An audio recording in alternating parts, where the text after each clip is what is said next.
Está começando mais um episódio do Devs de Elite, o podcast da Coders, a melhor solução para devs que querem trabalhar na gringa. Eu sou Thaisa Candela e estou recebendo nesse episódio mais que especial uma pessoa que é desenvolvedor, engenheiro de software desde 2011, possui alguns títulos como MVP, o título da Microsoft, Google Developer Expert, GDE, Docker Captain e mais recentemente TypeScript Champion.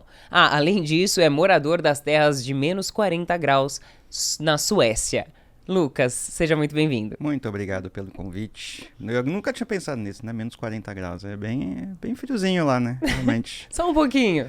A média é menos 5. Você tá bem tranquilo com esse ar-condicionado aqui? Nossa, eu adorei. Inclusive, hoje quando eu saí... Hoje tá frio, né? Tá uns 17, 18 graus, onde tava quase 30. Eu saí de casa, aí eu vim, né, tô aqui na casa dos meus pais, e a minha mãe falou assim, melhor levar uma blusa. Eu saí, nossa, falei, que calor absurdo, tá, tipo, muito bom. Aí eu vim aqui, e aí tava suando lá embaixo, inclusive, 17 graus. 17 graus é um calor absurdo. A gente chama de material de camiseta, né, t-shirt material, que é quando tá na Suécia, acima de, quando faz 2 dígitos, aí já dá pra pôr camiseta e shorts. Muito bom. Muito bom. A pessoa já desacostumou de estar aqui no Brasil, mas antes de nós falarmos sobre a sua experiência na Suécia, nessas terras geladas, como engenheiro de software, vamos começar entendendo, Lucas, de onde você vem, onde que você nasceu e até mesmo quando que surgiu essa sua ideia de se tornar desenvolvedor. Bom, eu sou de São Bernardo, na verdade eu nasci em São Bernardo, no ABC Paulista, aqui em São Paulo. Eu morei em Santo André toda a minha vida, pelo menos até a parte que eu tava mais velho, né? Mas eu nunca morei em São Paulo especificamente, que nem a maioria dos meus amigos, por exemplo, morava no centro de São Paulo, algum lugar. Eu sempre morei ali no ABC, ali perto de São Paulo. E eu comecei, assim, eu sou de 95, né? Então, nessa época, existia um negócio chamado VHS, né? Fita cassete. E, pra quem não conhece, é uma fita que passava filme, certo? Acho que a nossa audiência provavelmente vai se lembrar dessa época. Então, inclusive, esses dias eu tava até tirando algumas coisas do quarto, que meus pais vão se mudar, e aí eu achei umas coisas muito legais, coloquei até no Twitter. Eu achei um Discman, achei um CD, disquete, e tudo funcionava, menos o disquete. Mas os Discman funcionavam, inclusive, foi fantástico. Mas meu pai tinha uma locadora, né, e a locadora ali, ele, né, pra quem não sabe, é um Netflix físico, né, só pra unificando aí a galera. Porém, meu pai, ele tinha feito nessa época, ele tinha codado toda a parte do sistema da locadora, tudo mais, assim, né, e acho que era Clipper o nome do sisteminha, da linguagem de programação que Mas como que ele aprendeu? Eu não faço ideia, assim, eu acho que ele aprendeu sozinho. Porque meu pai ainda não é formado em programação, tá? Meu pai, ele é psicólogo, mas ele fez técnico de eletrônica e tal, e ele sempre foi muito, né, tinker, assim, ele sempre mexia com algumas coisas, a gente sempre fazia algumas coisas, tipo, montar coisa em casa, trocar lâmpada, arrumar, sabe, serviços gerais. Curioso.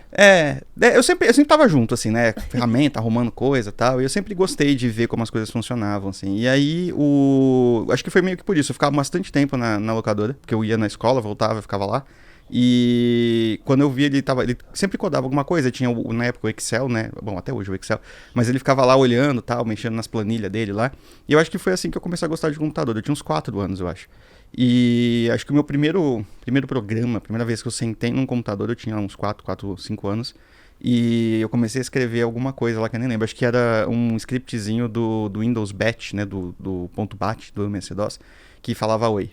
Você dava não lembro qual que era, acho que era echo, não era echo, print. Com quantos anos? 5. Com 5 anos.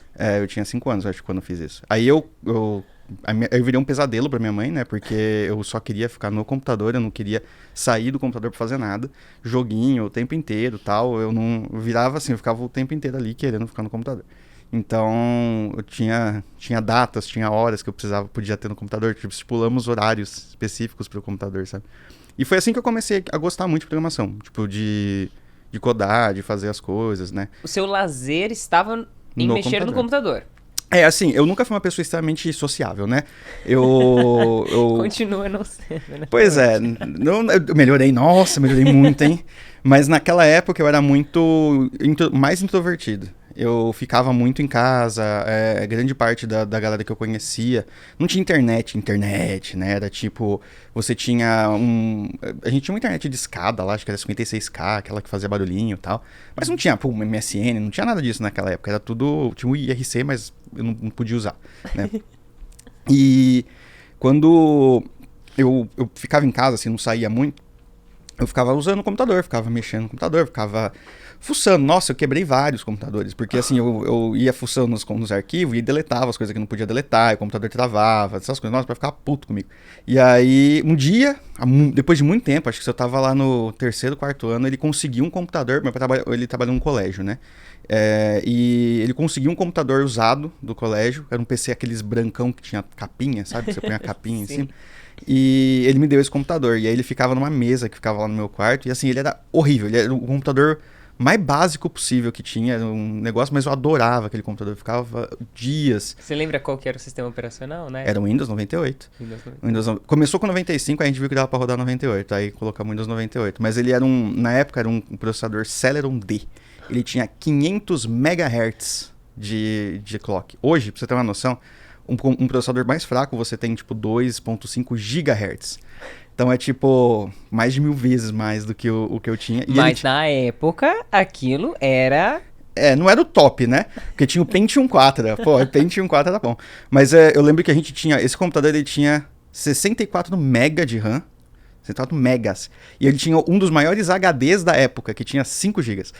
Cara... Era isso. E aí eu ficava jogando basicamente nesse computador e aprendi muita coisa com o jogo, assim, porque eu tinha emulador, né? Eu tinha muito emulador de Mega Drive, de Super Nintendo. Porque eu tive um videogame, que era do Super Nintendo naquela época, e só tinha uma fita, que era do Super Mario. Eu só tive Mega Drive e 2 fitinhas. Do Shinobi. Então... Meu pai tinha esses negócios na locadora, né? E aí, quando a locadora fechou, ele trouxe todas essas coisas pra casa. Então, tipo, o menos o Super Nintendo, ele tinha o Mega Drive também. Mas ele só tinha uma fita. Até de muito tempo eu fiquei com essa fita, assim. Era a única fita que eu tinha. E aí, eu ficava usando o computador como emulador, né? Emulava outros jogos, Mega Drive. A fitinha era do quê? Era do Super Mario. Super Mario. A que vinha no videogame. Você comprava o Super Nintendo e ele vinha junto. Aí depois eu comprei, acho que Top Gear 3000. Era o meu jogo favorito do Super Nintendo. E aí, desde então eu comecei a aprender, né? E acho que meu primeiro código mesmo, que foi uma coisa menos simples, foi quando eu jogava Ragnarok Online. Isso já tinha o quê? Uns 10, 11 anos. E existia um bot pra esse jogo, chamava OpenCore. E ele era feito em Perl. E eu lembro que eu entrei num jogo, num fórum, que tinha uma galera que fazia esses negócios e tal, e eu descobri que tinha um rolê de macros nesse OpenCore. E eu nem sabia como usava, não sabia como funcionava, nada, assim. Eu só baixei o programinha e eu comecei a escrever esses macros. Ele tinha um lugar de teste, que era pra você ver se estava funcionando ou não, tipo, não era no jogo específico. E eu fiquei maravilhado com aquilo, eu comecei a escrever macro em Perl e não sei o quê. Nossa, fiquei muito tempo nesse fórum, muito tempo mesmo. Eu nem lembro qual que era o coisa, mas eu cheguei a ser promovido, né, lá dentro como administrador, não sei o quê. Era uma época muito legal. Foi assim que eu descobri que eu gostaria muito de fazer aquilo que eu tava fazendo. E aí depois eu comecei estudo formal mesmo, na Fizetec, em São Caetano. 10 anos até mais ou menos o quê? Uns 15, né? Quando de fato você entrou na ETEC? Foi mais ou menos isso, tinha 15 anos quando entrei na ETEC, eu acho. Aí você ficou brincando nesse meio tempo, testando coisas diferentes, até que você entrou na ETEC. Como que foi a sua experiência quando você de fato entrou em um curso formal? Então, a ETEC, ela tinha... Era assim, né? Antes de eu entrar na ETEC eu tinha feito alguns cursos pequenos de programação, de computadores no geral, mas era aqueles cursos infantis e tal, não tinha muita coisa. E programação não era um negócio muito difundido naquela época, principalmente porque era bem mais complicado do que programação web, por exemplo. Era uma coisa voltada para mainframe, voltada para algumas coisas assim. Quando era mais para computação local, era jogo ou alguma coisa menor. Mas eu tinha algumas... Fazia uns scriptzinhos aqui e ali, HTML, JavaScript um pouquinho. Mas depois que eu comecei na ETEC, o primeiro ano ele era todo o ensino médio. Aí o segundo ano pra frente você fazia um médio integrado com o técnico. Não sei se você entrava 7 horas, saía acho que 5:30 da tarde. Então era até meio-dia era o médio, da 1 às 5 era o técnico de informática. Legal. E aí lá eu comecei a ter o estudo formal de desenvolvimento mesmo. Foi lá que eu aprendi muito das bases, eu tinha aula de algoritmos, tive aula de administração, que não faz o menor sentido em tecnologia, porém eu sou muito grato por ter tido. O cara ensinou a gente a fazer imposto de renda, era muito bom. E eu não faço imposto de renda, não lembro como é que faz nada disso hoje, tá, gente? Poxa, autonomia. Não, ele era muito bom, cara, era muito bom mesmo, professor muito bom. E aí a gente teve Java, teve Visual Basic, C Sharp, qual que era a outra matéria? A gente tinha Visual G, que era... Portugal, que era pra gente fazer algoritmos e tal, então foi quando a gente começou a pegar as coisas. Aí era acho que um ano e meio, eram 6 meses de cada módulo, né? Então era 6 meses no módulo, 6 meses no próximo e o último módulo de 6 meses que tinha um TCC. E foi assim que eu comecei. Então tinha banco de dados, tinha um monte de coisa. Foi assim que eu aprendi todas as bases assim, de tecnologia. E aí foi quando eu comecei, de fato, a gostar muito de programação. Eu tinha um livrinho de VB, inclusive eu achei esse livro esses dias. Eu tinha um livro de VB 2008. E esse livro, ele tinha um monte de exercícios, assim. Um deles era para você construir um editor de texto. Tipo o WordPad. Legal. E aí, era o Visual Basic, né? Nem existe mais, faz muito tempo. Foi a primeira linguagem de programação. Foi a que eu comecei a programar profissionalmente. Mas acho que ele morreu faz, sei lá, uns 15 anos, 20 anos, alguma coisa assim. Ele já tava meio morto na época que eu comecei. Isso foi 2011, por aí. E ele tinha essa parada de você clicar e arrastar os botãozinhos pra dentro do formulário e aí tudo mais, clicar. Era bem, bem simples. Eu cheguei a mexer um pouquinho com o bebê. Era legal, era legal. Eu nunca parei pra analisar. Na verdade, eu encontrei esse primeiro programa que eu fiz e quase chorei, porque é um código horrível. Porém, funcionava. Funcionava bem. Poxa, você tem que ter orgulho desses projetinhos que você fazia naquela Pois é. Não, tinha, assim, orgulho que eu não fiquei maluco, né? Mas tinha orgulho ali, mano, sensacional. E eu fiz o meu primeiro programinha mesmo. A primeira coisa que a gente fez no TCC foi na época, tinha acabado de sair uma lei, se não me engano, que o Código de Defesa do Consumidor, do Procon, tinha que estar em todos os lugares, né? Aquele livrinho. E a gente tinha muito problema para encontrar, né? Porque era um livrinho longo. E aí a gente digitalizou não. A gente escreveu, a gente passou por todas as páginas do livro, transcreveu ele para um banco de dados, se não me engano era Access, e fez um programinha em VB que era tipo um indexador do Código de Defesa do Consumidor. Aí você pesquisava e ele abria lá a lei e tudo mais. A gente chegou a ganhar o TCC, que era um primeiro, segundo, terceiro lugar, tinha também. Uhum. Foi muito legal. E aí, depois disso, logo depois que eu saí... Eu tinha começado já a trabalhar, era em finalzinho de 2011, mais ou menos. Eu tinha começado como, menor aprendiz, assim, ajudando um dos professores. E dali, depois que eu terminei o técnico, logo em seguida eu já comecei oficialmente como desenvolvedor profissional ali. Legal. Então, você chegou no mercado de trabalho logo após o seu colégio técnico? Uhum. Ou durante? Eu comecei... durante, mas era bem pouco tempo, era, sei lá, 2 horas, sabe? Tava junto, porém era meio que uma mentoria, né? Uhum. Comecei a codar lá profissionalmente, diria, não recebia nada. Mas era tipo assim, tava com o professor, ele ia lá, fazia, putz, eu preciso corrigir não sei o que lá das provas. E aí eu fazia o programinha pra corrigir as provas, só que eu, teoricamente, estava trabalhando, porque era fora do horário de aula, né? Ah, legal. E eu fiz isso por uns 6 meses, porque foi no último módulo, né, do técnico. E aí me formei em 2012 na ET. E aí foi quando, de fato, entrei no mercado de trabalho mesmo, oficial.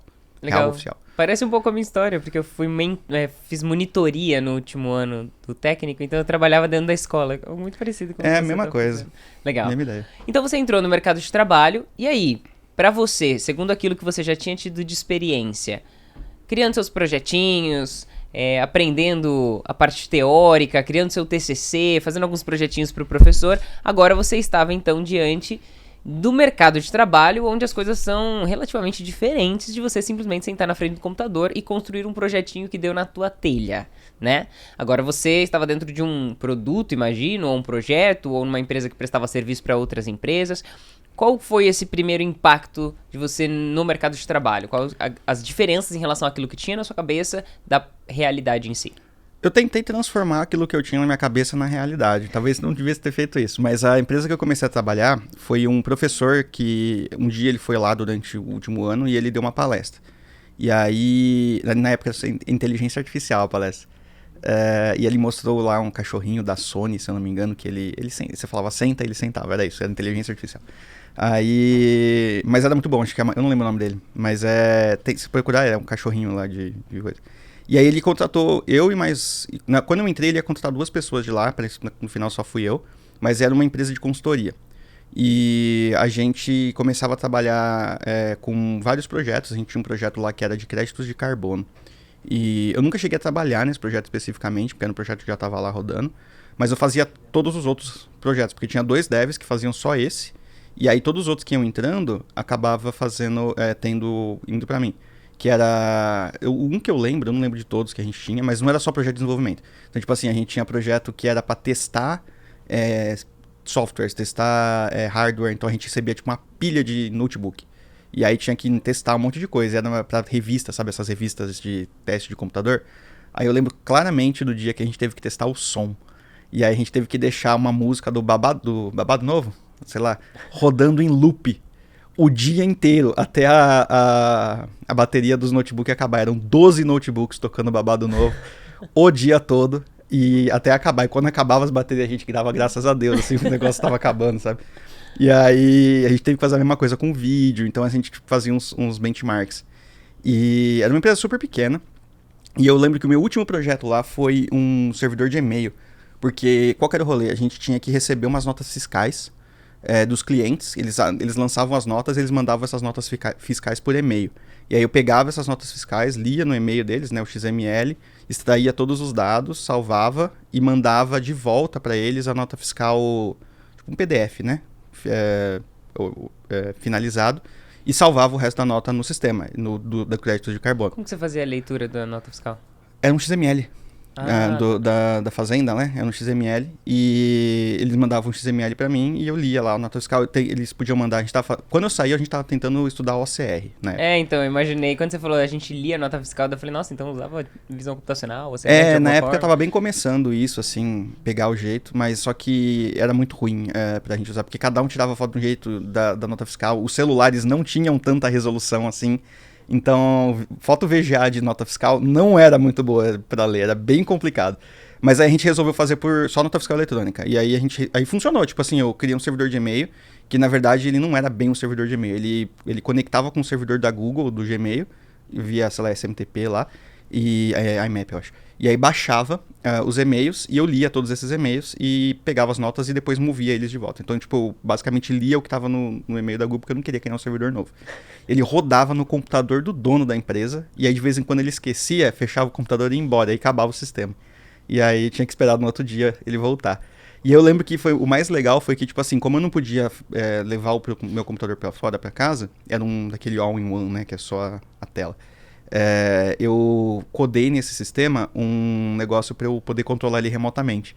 Então eu enviava um e-mail, se fosse do meu e-mail, eu enviava um e-mail com uns códigos, assim, meio que uma linguagem mesmo, assim, uns negócios com uns comandinhos, e ele tomava ações, tipo, desligava, ligava, dava os logs, ele respondia para mim um e-mail com os logs, fazia essas coisas, assim, pequenas, só para eu poder conseguir ver o que estava acontecendo.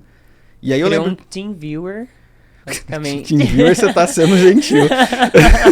Eu fiz isso 2 vezes na minha carreira, na real. Depois que eu percebi que isso daqui podia ter sido um problema de segurança absurdo, porque ele rodava qualquer coisa, tipo, ele rodava comando mesmo no Windows, ele rodava vários rolês, era uma RCE absurda ali. Mas tinha que ser mandado do meu e-mail, aí já era um pouco mais de segurança. Caramba, excelente, hein? Agora tornou tudo mais tranquilo. Não, pelo menos isso, né? Não tem como tipo assim, era mais difícil de fazer Tinha um fake um disso. if ali que realmente mudava o jogo. Era isso, era um if, literalmente era um if num for de e-mail. Se fosse um e-mail meu, ele ia pra uma outra rotina. E era isso que fazia. Era um código que tinha, sei lá, 700, 800 linhas pra parciar os e-mails de nota fiscal. Quebrava toda hora, porque toda vez vinha uma coisa diferente na nota. Mas funcionava. Funcionou por alguns meses, eu acho, porque eu saí lá depois. Muito bom. Então, essa foi a sua primeira experiência. De fato, parecia muito com as experiências anteriores que você tinha de vários projetos, assim, com todo respeito, aleatórios, assim, né, de alguma forma, dos mais diversos tipos possíveis, pelo que eu tô entendendo. Sim, eu nem conto muito essa experiência como, tipo, primeiro emprego, porque era eu e os outros 2 caras. Um deles fazia marketing e o outro fazia publicidade. Nenhum deles era desenvolvedor. Então, tipo você assim, era uma equipe. Era isso mesmo. Aí eu falei, foi legal pra aprender, pra ver como é que funcionava, mas porque era meu primeiro emprego, né? Então, foi mais pra ver como é que funcionava o mercado de trabalho, como era. Na verdade, assim, eu tive um emprego anterior que era professor de informática, mas eu fiquei um mês, e aí fui embora. Mas era mais pra entender como funcionava e tal. Aí depois desse, sim, que foi o emprego que eu considero o meu primeiro emprego de verdade. Conta pra gente um pouco mais sobre ele, então. Eu trabalhei numa empresa, ela existe até hoje, na época era uma startup, era eu e 6 pessoas. Olha, agora você não estava mais sozinho. Pois é, tinha o dono, tinha os sócios, pô, era top demais. E o interessante de você não estar sozinho é aprendizado, principalmente para alguém que tá no começo da carreira, poder estar do lado de outros desenvolvedores que têm mais experiência que eles, né? Sim, não, isso foi muito legal, porque assim, eu conheci muita gente legal lá, todos eles não eram, tipo, full desenvolvedores, eles tinham várias experiências distintas, mas tinha um cara lá que ele era meio especialista, e era PHP na época, né?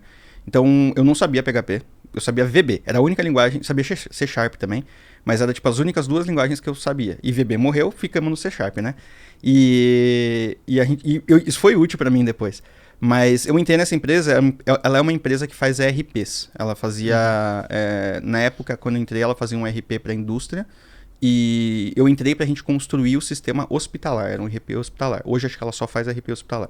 Quando eu entrei tinha 7 ou 8 pessoas, se eu não me engano, e hoje deve ter 400 funcionários. Eles são gigantes hoje.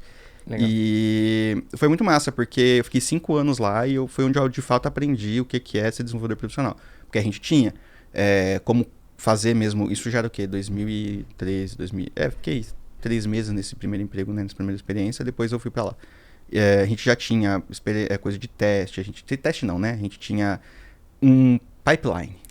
A gente tinha um pipeline de desenvolvimento, a gente publicava código, e foi assim que eu descobri o que era Git, por exemplo, que a gente usava SVN, Tortoise, né, Subversion, no outro. E aí nesse daí a gente usava Git para um sistema, os outros a gente versionava no Dropbox.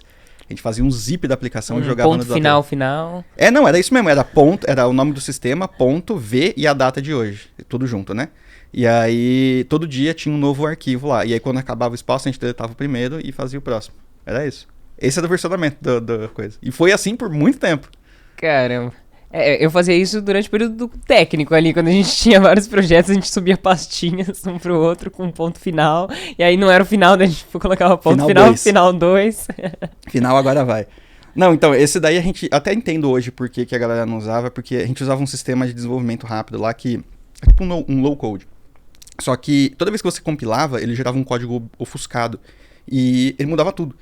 Então se a gente fosse fazer um Git, ia toda hora ter todos os arquivos alterados. Então não é bem uma versão, né? Entendi. Tipo, aí a gente fazia essas alterações e a gente colocava dentro um changelog, um arquivo de changelog, pra saber o que tinha lá, porque não tinha como saber. Justo. E esse foi legal. Essa empresa foi uma das empresas que foi a empresa que eu fiquei mais tempo. Eu trabalhei lá de 2013 a 2017, eu acho. Uma coisa assim, 4, 5 anos. 2012 a 2017.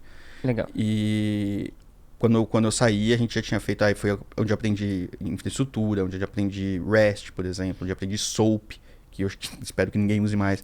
Mas foi onde eu aprendi várias outras coisas. Inclusive, o meu conhecimento de C Sharp na época foi legal, porque a gente fazia serviço do Windows. Eu fazia um serviço do Windows que rodava a nosso integrador.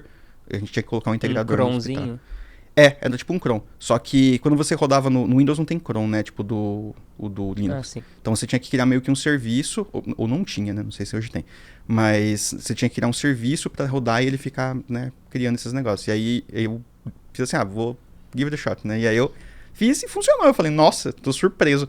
E assim, por muito tempo isso aí foi a solução. A gente instalava o serviço e ele acho que precisou de manutenção 2 vezes. Tudo bem que ele era um cron, né? Mas é o famoso funcionou, não sei porquê, mas que bom. Né, assim, eu vi como funcionava tal. Inclusive foi minha primeira dúvida do Stack Overflow, porque quando eu fui fazer... Não existe suporte de serviço no Stack Overflow. Assim, é muito difícil, tava tendo um erro bizarro. E aí, tipo, eu publiquei, não achei a solução. E aí eu mesmo me respondi, depois de, sei lá, 6 meses com essa solução. E aí hoje ela tá lá, com vários upvotes, porque aparentemente ninguém tinha essa parada dessa solução. Eu mesmo me respondi, excelente. Você acha a solução, você vai lá e se responde, né? E aí a gente fazia esses sisteminhas, assim, tipo, a gente, o integrador jogava no cliente, eu tinha que entrar no cliente lá com terminal server, e aí era toda aquela questão, foi que eu tive contato com questão burocrática, tipo Gmood, que mais? Processo ágil, ou às vezes não tão ágil. Tinha um que falava que era Scrum, mas hoje Não era. É aquela que você tinha que ir até o cliente, de fato, no servidor que você contou pra mim? Eu era consultor. Conta aí pra galera que... Então, eu era consultor. Eu tive várias histórias muito legais de clientes que a gente ia, assim, a gente tinha que instalar lá, né? Então, o hospital, muitas vezes, tem problemas com segurança. Então, você não pode deixar o servidor sair. Então, a gente tinha hospital, por exemplo, que tinha uns caras que eram muito security freak. Então, tipo, você tinha que acessar um servidor num terminal server, que era o RDP. Era tipo um TeamViewer da Microsoft, né? Você acessava um servidor para acessar outro servidor de dentro dele com outro terminal server. Então, tipo assim, era um dentro do outro. Eu lembro que tinha um que a gente tinha que fazer 4 desses. Cada tecla que a gente clicava demorava 4 segundos para aparecer no computador do outro lado. Era muito bom. E aí que eu descobri que quando você cola no Windows, ele tem um diálogo de colando. Porque era tão devagar que ele aparecia uma barra de progresso, assim, colando. E aí era bizarro. Mas eu tive várias experiências, assim, tipo, o sistema que a gente ia integrar não tinha mais ninguém cuidando do sistema há anos, né? Você o cara que comentou fez... que a pessoa morreu, né? deixou o PC lá. Esse cara, inclusive, era um computadorzinho que ficava acho que era um banheiro que foi convertido à sala do servidor. Aí eles meteram um ar-condicionado lá. Eu não lembro o nome do cara, eu sempre chamo ele de Jairo, mas é do seu Jairo, que morreu. E ele cuidava desse sistema lá. E aí, ele não dava, ninguém sabia da manutenção, o PC do cara ficava ligado o tempo inteiro. Depois que ele saiu, né? Ele não morreu no hospital, né? Ele saiu, depois ele faleceu. Mas se desligasse, eles conseguiam ligar e pôr o sistema de volta. Só que ninguém sabia a senha dos bancos, de nada. Então eles esperavam, eles estavam migrando na época que a gente fez, eles estavam migrando os dados. Só que nem todos os dados podiam ser migrados, tipo, exportados de uma vez. Tipo, dado de paciente, por exemplo. Então tinha o designado que ficava o dia inteiro olhando o paciente e escrevendo no outro sistema. Então ele ia por não podia ser copiado, mas podia, enfim... Digitado. Então eles conseguiam fazer o acesso remoto no servidor, mas não dava para você exportar. E aí eles pegavam um paciente um por um e digitavam de um sistema no outro. E isso aí, agora imagino que eles já devam ter migrado, né? Mas tem várias histórias dessas assim. Foi assim que eu descobri que, na verdade, nada do que a gente aprende na teoria é real. Porque tudo que... Nossa, eu tive aula de gestão de projeto. Usando o Project. Não, parece muito bonito, né? Nossa, parece maravilhoso, assim, porque você tem os recursos, aí você aloca os recursos. Nossa, que balela. No dia que eu fui, foi a primeira vez que eu fui no projeto, não tinha nada. Não tinha recurso, não tinha PC pra galera, não tinha nem sala. Às vezes a gente ficava nos lugares aleatórios, assim, a gente ficava em almoxarifado, ficava dentro de sala de servidor, uma vez a gente trabalhou do lado do necrotério. Foi maluco, assim. Tinham vários lugares, assim, literalmente. Já viu Vida de Programador, né? Então, era literalmente aquilo ali. Vida de suporte. Vida de suporte a gente se identificava demais. Porque eu passei por todos, passei por suporte também. E a gente se identificava muito, muito. 5 anos bem intensos na sua vida, né? Bem intensos. Mas foram muito legais. Eu adorava aquele lugar. E aí eu quero já fazer um gancho um pouco com a sua realidade atual. Nessa época, você já desejava ter alguma experiência internacional? Talvez morar fora do país ou trabalhar para alguma empresa fora do país? Eu sempre quis morar fora. Sempre Sempre foi uma decisão minha, assim, eu nunca me dei muito bem no Brasil, acho que mais por causa do clima, porque era muito quente. E tinha a questão de, tipo, eu tinha que me locomover muito, né? Então, tipo assim, eu morava em Santo André, trabalhava na Vila Olímpia, era quase 2 horas. Nossa. Inclusive, né, próximo aqui. E era quase 2 horas pra chegar, era difícil, tinha que sair 5 da manhã todo dia, pra chegar às 7. E quando eu chegava, a prédio não tava aberto. Então, tipo, eu entrava na sala e eu tinha que esperar a menina da limpeza chegar, porque era ela que tinha a chave. Ela só chegava às 9. Então eu deitava no corredor lá, tinha um puff grande. Eu deitava no puff e dormia. E eu ficava dormindo lá. Às vezes não me acordavam, inclusive era maravilhoso, porque às vezes eu acordava, era tipo, sei lá, 9h30. Eu acordava com o CEO da empresa, né, que a gente era amigo, chutando o puff assim, acorda aí, cara. Eu falei, vocês não me acordaram, cara, não sei o quê. Eu comecei a colocar despertador. Mas era isso, eu sempre quis morar fora, principalmente por causa dessa questão de tipo, locomoção era ruim, trabalho remoto não era uma opção. Naquela época não era algo popularizado, né, entre as empresas? Não era popularizado e eu acho que nem era tão possível quanto é hoje, porque a internet naquela época, você conseguia fazer uma chamada de vídeo ou codar. Sim. As duas coisas não dava. Então, tipo, a gente fazia chamada de áudio até que dava, mas aí não imagina, hoje, trabalhando remoto, você fazendo só áudio, nem sem vídeo, sem nada. É ok, mas não é tão legal. É melhor o vídeo, eu concordo de que... Eu não sou um cara da câmera, mas assim, eu concordo de que ajuda, né, na comunicação. Tem um benefício, né? Então, eu sempre quis morar fora, mas nunca imaginei que de fato fosse, assim. Você nunca tinha feito alguma ação em prol disso, de fato?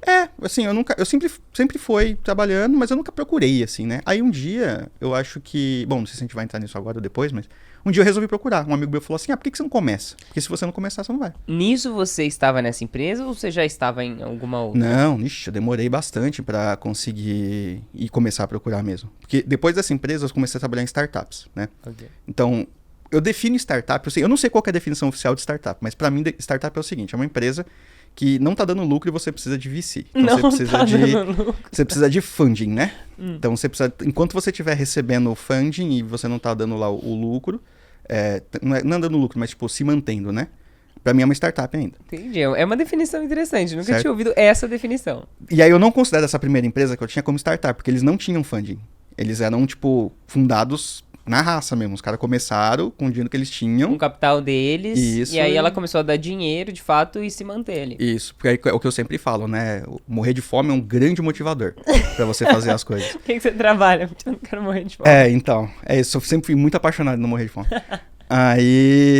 Inclusive, esses dois caras, eles tinham uma carreira já, eles eram bem mais velhos, né? Os dois sócios. Não tão mais velhos, acho que 30 e poucos anos. E eles começaram na raça mesmo. E eu achava legal pra caramba e tal. Aí quando eu fui pras startups, aí já foi o outro do estilo, né? Foi tipo, você tinha o VC, você tinha o investidor que tava ali. Se bem que eu quase nunca tive muito contato com os investidores. Mas de lá, eu saí pra uma outra empresa. Acho que recentemente ela foi comprada pela Localweb, chama Squid. É uma empresa de marketing digital. Eu fiquei lá um tempão também, foi uma empresa super legal. E foi lá que onde eu comecei de fato a aprender não, né? Mas trabalhar de verdade com JavaScript. Eu já trabalhava antes com JavaScript desde 2015, porém lá foi onde eu comecei, porque eu era PHP antes, e a gente tinha JavaScript na web, né? Mas era aquele JavaScript jQuery, que tinha que fazer Sim. as coisas ali na tela. E aí lá não, lá era JavaScript mesmo, JavaScript, no Node, né? Node no servidor, MongoDB, coisas que a gente já tinha. E foi lá que eu aprendi Kubernetes também, foi mais ou menos nessa época, por volta de 2017, 2018, que eu escrevi meu livro lá de Kubernetes também. E foi nesse ano que eu fiz a minha primeira viagem internacional. Legal. E ali que eu tive certeza que eu queria... Você foi pra onde? Eu fiz, na época que minha ex-namorada, eu fiz Londres, Paris e Roma. Foi 15 dias, 20 dias, eu acho. E o que mais te chamou a atenção nessa viagem? Que era muito diferente as coisas. Muito diferente. E, inclusive eu voltei recentemente para esses lugares e eles estão muito diferentes do que estavam antes também. E eu tive uma experiência super legal, foi muito bacana, assim, conhecer Roma, conhecer Paris, conhecer Londres. Eu adorava Londres, adorei Londres. Londres era a minha primeira opção para me mudar, né? Tanto é que até eu me mudar para Suécia, eu queria ir para Londres. Só que eu falei, não sei se eu vou conseguir vir para cá. Eu não fui com esse olhar, tipo, vou me mudar para cá, vou vir trabalhar aqui. Nunca tive esse olhar, eu sempre fui para passear. E pra passear e trabalhar é diferente, né? Você vai estar passeando, você tá vendo a melhor parte do lugar, você tá lá de boa, turístico, tranquilo. Morar é outra história, completamente diferente. Vamos chegar nessa parte, mas peraí, vamos lá. Você então foi viajar a turismo e ali você falou, acho que agora eu vou realmente começar a ter alguma ação pra fazer isso tornar realidade. Você estava trabalhando na Squid nessa época? Sim. Tava lá na Squid, mas começou, tipo, o começo de um sonho, sabe? Tipo, eu não tava, de fato, tomando uma ação. Vou começar a mandar currículo pra todo lugar. Eu falei, eu gostaria de morar fora, mas, sabe, só quando você deixa assim, vou ficar ali. Gostaria. Quer morar fora? Quero. Uma faísquinha ali dentro de você. Quero, mas nunca, né, meio que impulsionou isso pra frente. E depois eu saí da Squid, fui pra uma outra empresa também de startup e tal. Experiências bem parecidas, assim, nada mudou muito, assim, eu já tava... A diferença é que, no final, entre a Squid e essa outra empresa que eu entrei, eu já tava bem mais estabelecido, tá? Então, foi ali que eu consegui, em 2017, mais ou menos, que eu consegui o prêmio do MVP. Eu já escrevia conteúdo desde 2015, então, eu já tinha uma presença mais forte no mercado, né? E... As pessoas já te conheciam, você tinha um forte envolvimento com as comunidades, já estava palestrando, Sim. já escrevia muitos artigos no seu blog, que talvez tenha sido aquilo que de fato te fez ficar mais conhecido, né? Através dos seus com certeza. longos, complexos e robustos artigos. Então, eu gosto de escrever, né? Eu esquecia muitas coisas e aí eu escrevia tudo pra não esquecer. E aí foi quando eu comecei. E aí por causa de tanto... Vídeo eu nunca fiz, assim, comecei recentemente. Mas escrita, palestras, na época eu já tinha feito bastante palestras, já o livro ajudou muito também.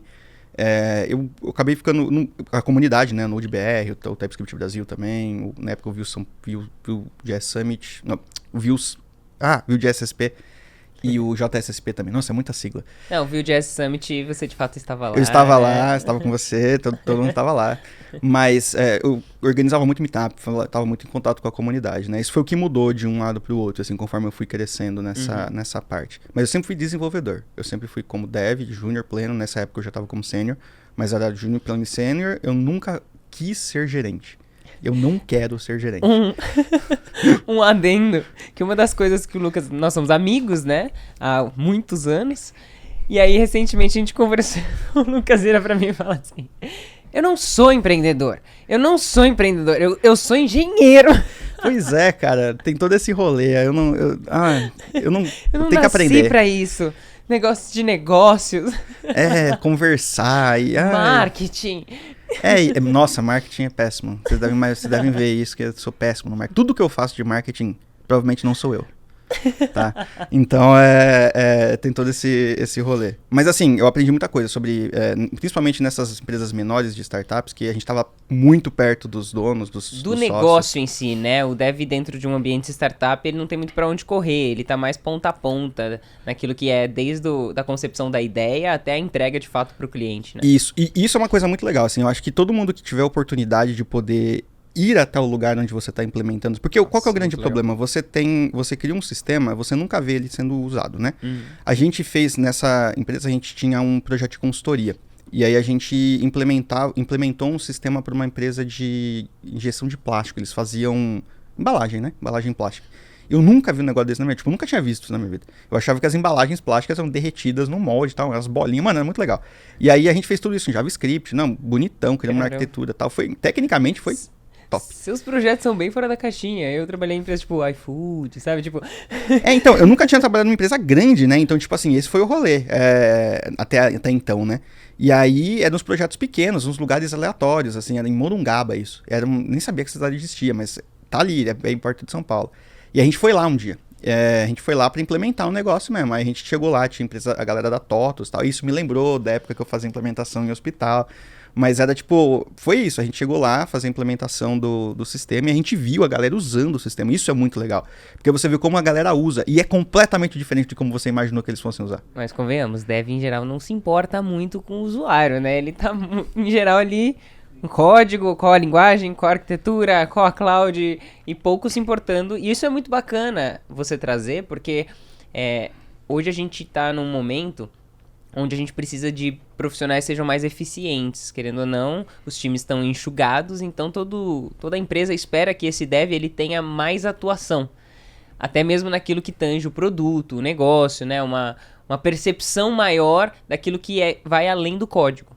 Sim, isso é importante, porque, tipo assim, o que eu vejo muito que aconteceu, sei lá, de 2019 até 2022, durante a pandemia, foi meio que o aumento da galera que queria codar. Eles só sabiam codar, certo? Mas por quê? As empresas estavam procurando muita gente para suprir a demanda do código. Para escrita de código, literalmente. Né? E a galera escrevia o código, não sabia o que estava rodando no final, às vezes nem fazia questão de saber qual que era o problema que estava sendo resolvido ali no final, como as pessoas iam usar esse problema no final. Por que estava funcionando ou por que não estava funcionando, com maior nível de profundidade, né? Acho que acabou acontecendo de muitos profissionais, assim, entendam, né? Mais superficiais naquilo que tange a programação, a computação e a construção de um produto digital. Que foi o que o mercado estava pedindo. O mercado estava pedindo muita gente em pouco tempo. E aí você não tem como você... Não é um problema das escolas, dos bootcamps, que o pessoal fala o famoso dev de bootcamp, né? O cara que faz o bootcamp, sai do bootcamp, só sabe fazer aquilo que está no bootcamp. Se você pediu para ele contar laranja, ele fala, não, mas eu só aprendi a contar maçã. E aí é diferente, né? Não é o problema da escola. Como que você vai fazer para ensinar um negócio? Ó, quando isso aconteceu, eu já tinha... 8 anos, né? 11, 12, 13, 8 anos de desenvolvimento, 8 anos de experiência. Você já estava como senior. Isso, na área. Então, beleza, comecei, pra mim não mudou muito nessa área, mas imagina, você vai pegar 8 anos e resumir em 3 meses. Você tem que tomar atalhos, não tem como você ensinar todas as coisas do jeito certo. Você tem que tomar atalhos, você vai ensinar o quê? Você não vai ensinar Vue, React, Angular, JavaScript puro, tudo. Você vai ensinar o que tá dando mais grana pra todo mundo, que infelizmente é o React, mas você vai ensinar esse tipo de coisa, vai ensinar framework, porque você não tem como ensinar, nossa, como é que funciona um servidor HTTP, como é que funciona a internet, não tem como. Fora que nada substitui a experiência, né? Então a pessoa pode ter tido contato com algo que você condensou aí 8 anos dentro de uma aula, dentro de um curso, mas quando essa pessoa estiver de fato ali na prática, ela vai começar a perceber que existem nuances e especificidades da necessidade da empresa que ela está trabalhando, que muda, né, de empresa para empresa as necessidades, as tecnologias, os produtos, como você falou, as metodologias, a gestão, querendo ou não, nunca é igual. Sim, são completamente diferentes, as pessoas trabalham de forma diferente. E não é como se você fosse... Tipo, não é errado. Mas assim, o que eu acho errado é você ter ficado naquele momento. Tipo, você se formou e não passou daquilo. Você não teve interesse em passar. Tem muita gente que eu conheço que fez bootcamp, se formou e gostou daquilo e começou a ir atrás de fazer outras coisas. Beleza, tipo, você pegou um início, todo mundo precisa de um head start, entendeu? Todo mundo começou no início e vai crescendo. Mas então, nessa época, foi isso que eu falei. Tipo, a gente ia lá na empresa ver como a galera usava o sistema. Legal. E aí eu acho que até hoje o que a gente tem marcado era a gente imprimia, foi a coisa que mais deu trabalho pra gente fazer, imprimir etiqueta. Quando você imprime etiqueta, tem uma impressora térmica, é uma marca que chama Zebra. E ela tem uma linguagem própria pra você imprimir essa parada, é uma desgraça, só integra com Java. E a gente teve que fazer uma gambiarra absurda pra conseguir fazer ela integrar com o Node. Mas funcionava, ela imprimia as etiquetas. E aí a gente imprimia as etiquetas e também o cara ia lá e lia as etiquetas para fazer a distribuição. Só que eu nunca imaginei que alguém pudesse ler etiqueta tão rápido. Porque, tipo, eles fazem isso o dia inteiro, todos os dias, né? Então, assim, você vai ler a máquina, a etiquetinha, a gente ficava lá, né, passando o leitor. O cara ia fazer era tipo, sei lá, 15 etiquetas por segundo que o cara lia. Óbvio que o sistema não tava esperando esse tipo de coisa, né? A gente, nossa, eles vão ter que mudar. E foi quando a gente descobriu que dava pra você fazer... Que dava não, né? Descobriu problemas de performance que a gente nunca tinha imaginado que alguém ia ter problemas por ler etiquetas rápido demais. Então, tipo, problema de input de dado. O input de dado não funcionava, porque era muita etiqueta sendo lida ao mesmo tempo. Não dava tempo do computador terminar de escrever no input pra poder ir pro próximo. Então era um negócio muito doido, assim. E a gente resolveu esses problemas, foi muito legal. Ter visto isso. Aí, depois dessa empresa, eu saí para uma outra empresa também que fazia consultorias, assim, e tal. Uhum. E dali foi quando eu saí para a Microsoft. Aí foi Aí uma pergunta, só pra gente pegar esse gancho do que você falou sobre esse seu perfil de se interessar pelo usuário, de se interessar pelo produto em si, não apenas por aquilo que eu tô codando, por aquilo que eu estou escrevendo de código, mas sim entender que eu faço parte de algo muito maior. Você acredita que isso contribuiu para você conseguir um emprego fora do país? Não. Sendo sincero, não. Porque eu nem sempre fui assim. Eu sempre fui um cara muito focado em código mesmo. Eu sempre fui um cara muito, muito focado na parte técnica. E quando eu comecei ter um emprego fora do país, ajuda você saber esse tipo de coisa, porque você faz as perguntas certas, né? Interessante. Mas você pode não fazer pergunta nenhuma e codar tudo muito bem. E aí também funciona. Só que é muito mais difícil. Né? Então, quando você vai fazer esses testes, depois a gente fala mais de testes, mas quando vai fazer esses testes, eles perguntam para você, você tem que fazer um negócio que vai para um sistema, e aí como é que você integra isso com o cliente? Aí você tem que perguntar, nossa, mas o cliente vai usar isso como? O cliente vai fazer todo dia? Vai ser 24 horas? Entendi. Não vai? Como é que... O benefício é para você, e menos como um diferencial para eles. Sim, é menos... Porque aí já tem a galera de produto, né? Interessante. Ainda mais para uma empresa muito grande, né? Interessante. Então vamos lá, Microsoft. Você entra na Microsoft como Developer Advocate, certo? De Cloud. Isso, Cloud de Azure, Kubernetes. Como que isso aconteceu? Isso foi... O engenheirão, trabalhando em startup, do nada, o Lucas anuncia que tá entrando na Microsoft. Isso foi maluco, porque MVP, no geral, quando eles vão fazer uma contratação na Microsoft mesmo, né, eles olham para as pessoas que são MVP, são profissionais que já foram meio que avaliados antes, né? Então, muitos MVPs entram na Microsoft, assim como muitos GDS entram na Google. Entram na Google, sim. Docker Captains na Docker, a mesma coisa, né? E quando eu entrei na Microsoft, foi meio que eu preenchi lá o currículo, né? Enviei normal. E através da Cíntia Zanoni, vocês conhecem? Sim, abraço. You Makers Code. Sim, Cíntia, a Glaucia também, Glaucia Lemos, grande abraço também. Elas me ajudaram muito a a entrar e, tipo, de fato, me deram um caminho assim, você manda aqui, faz aquilo e tal. Mandei, né, tudo, e como eu entrei, não sei qual que é o processo interno deles, realmente não faço ideia. Mas assim, participei de umas várias entrevistas, porque eu lembro que no meio da entrevista tava dando meio a pandemia, tava começando aquela pandemia e tal, e aí eu tive que fazer várias vezes a entrevista.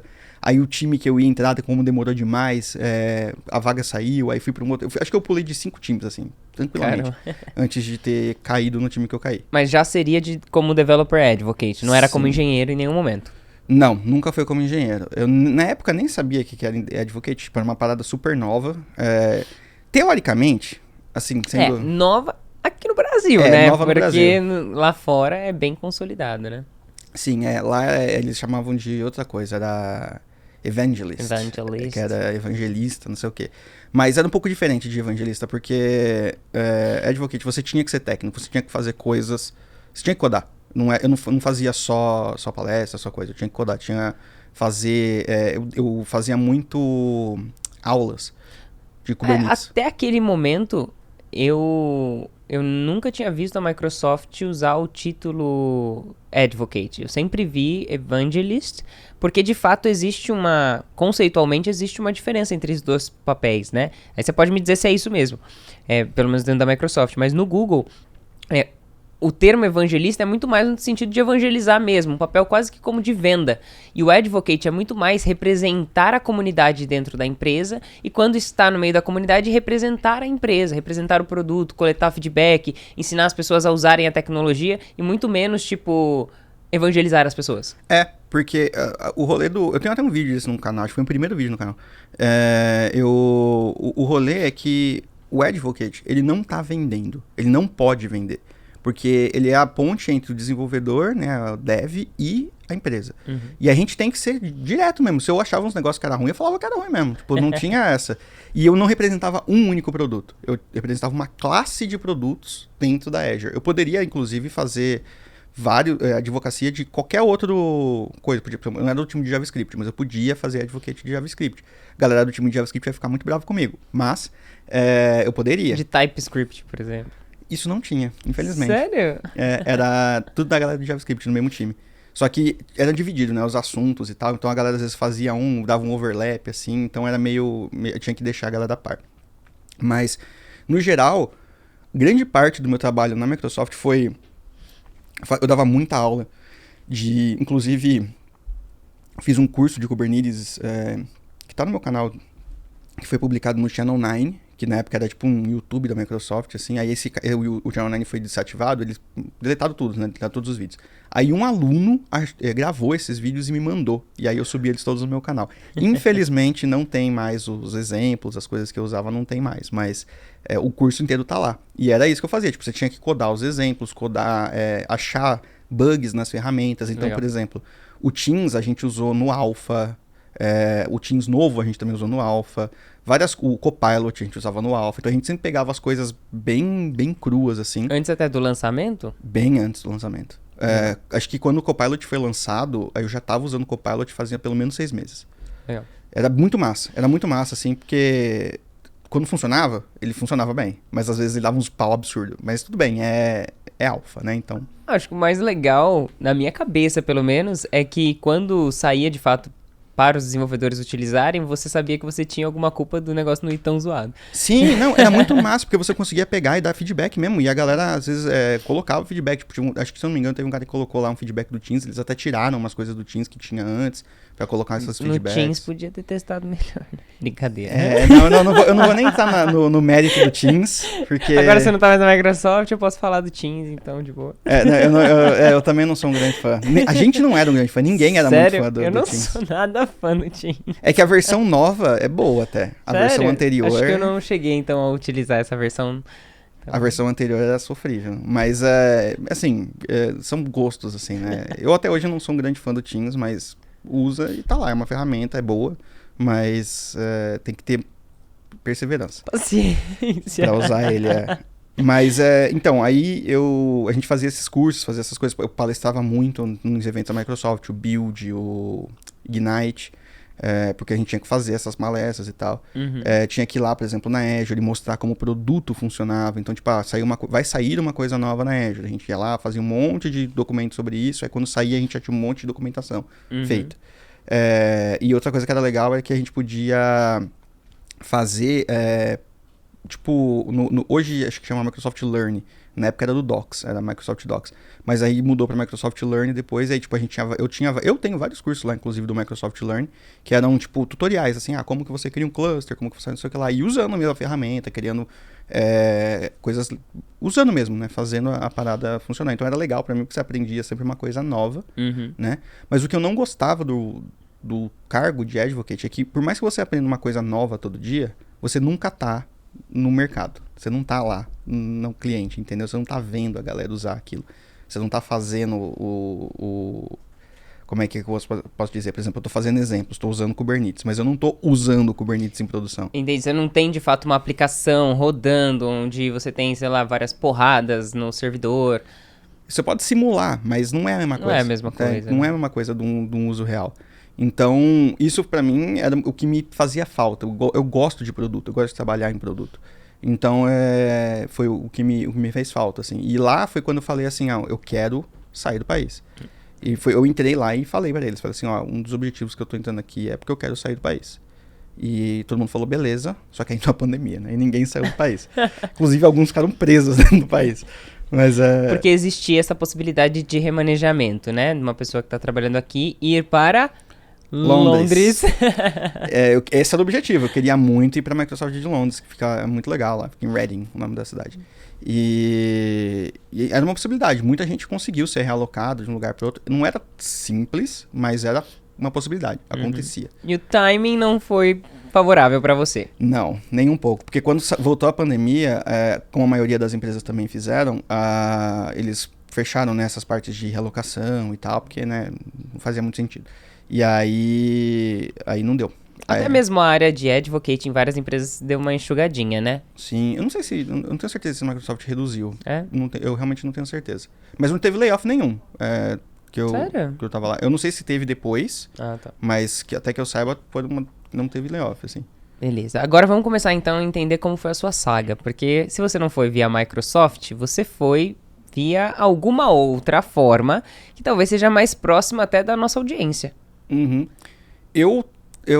Quando falaram que não ia rolar, pra mim, eu fiquei triste. Falei, puta merda, e agora eu vou ter que começar tudo de novo, né? Eu falei, não, quer saber, eu vou tirar as férias.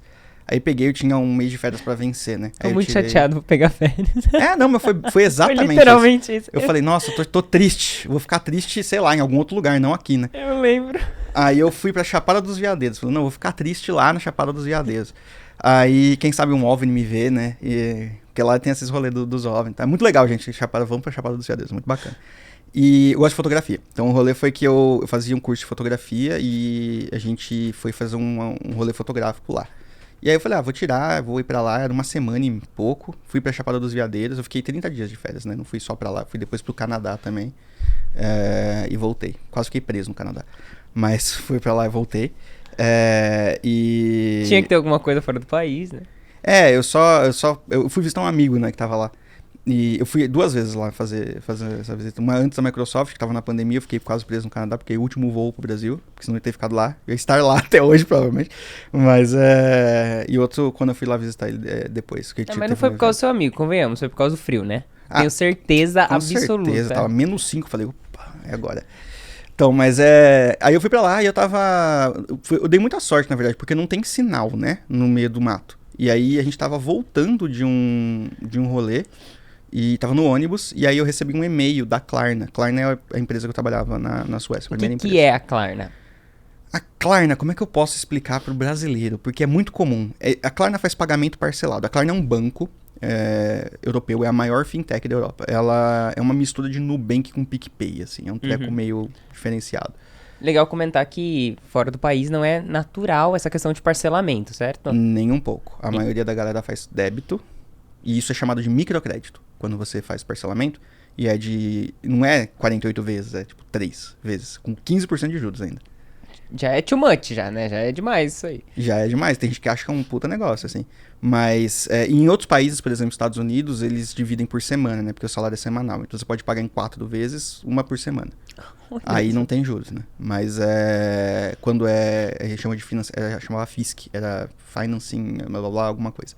Que era ao longo de vários meses, que era o que a gente faz no Brasil, basicamente. Exatamente o que a gente faz no Brasil. Legal. Só que pra você fazer isso lá, você precisa ter um banco por trás que tá meio que fazendo o backing desse crédito que você tá emprestando. Era microcrédito, não é um crédito grande, né? Então é uma solução incomum até do que é o modo de pagamento natural das pessoas, né? Sim, você vai numa loja, qualquer loja, por exemplo, lá na Suécia tem uma loja que chamava Media Market, hoje chama Energy, mas é tipo uma fast shop aqui no Brasil, uma loja que tem muitos eletrônicos de todo tipo. E aqui na fast shop, por exemplo, você vai numa fast shop aqui, você vê lá 13 vezes de não sei lá, 12 vezes de não sei o que, 6 vezes o computador e tal. Lá não tem essa opção, é tipo assim, custa tanto. E se eu quiser dividir, parabéns. Não vou, a gente não vai divide. Ficar querendo. É à vista. E a Klarna, ela tem qual abrangência, né, nos países da Europa? Nossa, tem muita. Deixa eu lembrar quais que eram. Era Espanha, Portugal, Itália, Grécia, Romênia, tinha no Reino Unido, né? Todo o Reino Unido ali, Irlanda, Suécia, Dinamarca, Finlândia, acho que eram 18 países. Islândia também. Caramba. Estados Unidos fora, né? Austrália. E, se eu não me engano, eles estavam começando a entrar no México. Enorme. É muito grande. Tinha 7 mil funcionários a Klarna. E quantos engenheiros? Nossa, acho que era mais de 3 mil dessas pessoas eram engenheiros. Caramba. E aí você recebeu um e-mail da Klarna? Sim. Como assim? Um e-mail da Klarna. Durante as férias, no momento que você tava lá chorando suas pitangas. Pois é. Nunca se sabe quando vamos receber um e-mail, né?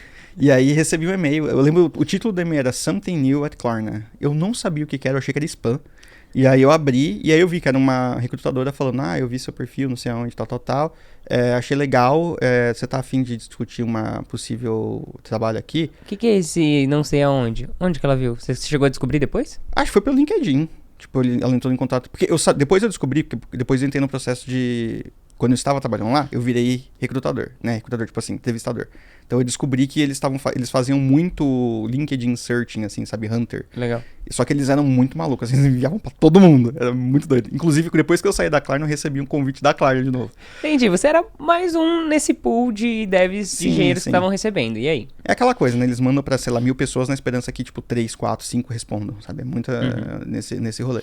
Mas aí, falei, bora. E aí eu comecei a fazer o processo. Primeiro eu perguntei se tinha realocação. Foi a primeira coisa que eu perguntei. Ela falou assim, não, tem realocação, paga 100%. Não era remoto, não era você daqui do Brasil trabalhando pra Suécia. Você precisava ir pra lá. É um banco, né? Então, por lei, você não pode ter... Quer dizer, você pode, mas se tiver mais que 30 dias fora do país, aí as leis de taxação se aplicam às leis do país e não às leis da Suécia, por exemplo. Então, se eu estivesse trabalhando mais de 30 dias, se não me engano, no Brasil, as leis bancárias do Brasil se aplicavam a mim e não a eles. E aí eu não podia. Então eu tinha que voltar. Tanto é que eu sempre, quando eu vinha pro Brasil, quando eu trabalhava lá, só podia ficar 30 dias. E aí eu voltei, fui pra ir pra lá, né, remoto, presencial, mas a entrevista foi remota. Tá, todo o processo foi remoto. 100%. Aí, porque também não faz sentido, né? Antigamente eles tinham um processo, descobri isso lá, que na última parte do processo eles te levavam pra lá, pra fazer o final da entrevista. E aí era de graça, basicamente, viagem de graça. Se você não passou, era uma viagem de graça. Se você passou, já ficava lá. Era tipo assim, não, a gente vai te oferecer uma oferta. Você aceitou, você já ficava por lá já. Você nem voltava. E aí eu fiz o processo remoto, ela falou que era 100% pago e tal. É o melhor dos mundos. Esse caso que eu tive não é comum, tá? Não é uma coisa que, a galera que tá querendo trabalhar fora, não é uma coisa comum de ver. Geralmente o que você vai ver é o seguinte, como foi o meu? Ela falou que era pago a passagem de ida, e eu tinha 30 mil coroas, que é 15 mil reais, de coisa pra mandar um container, por exemplo, né? E aí container, acho que custa entre 7 mil, 8 mil, alguma coisa assim, e as diferenças eles iam me dar como bônus, ou eu poderia não usar os 30 mil e receber tudo depois das taxas, que era 18 mil no final, tipo um salário.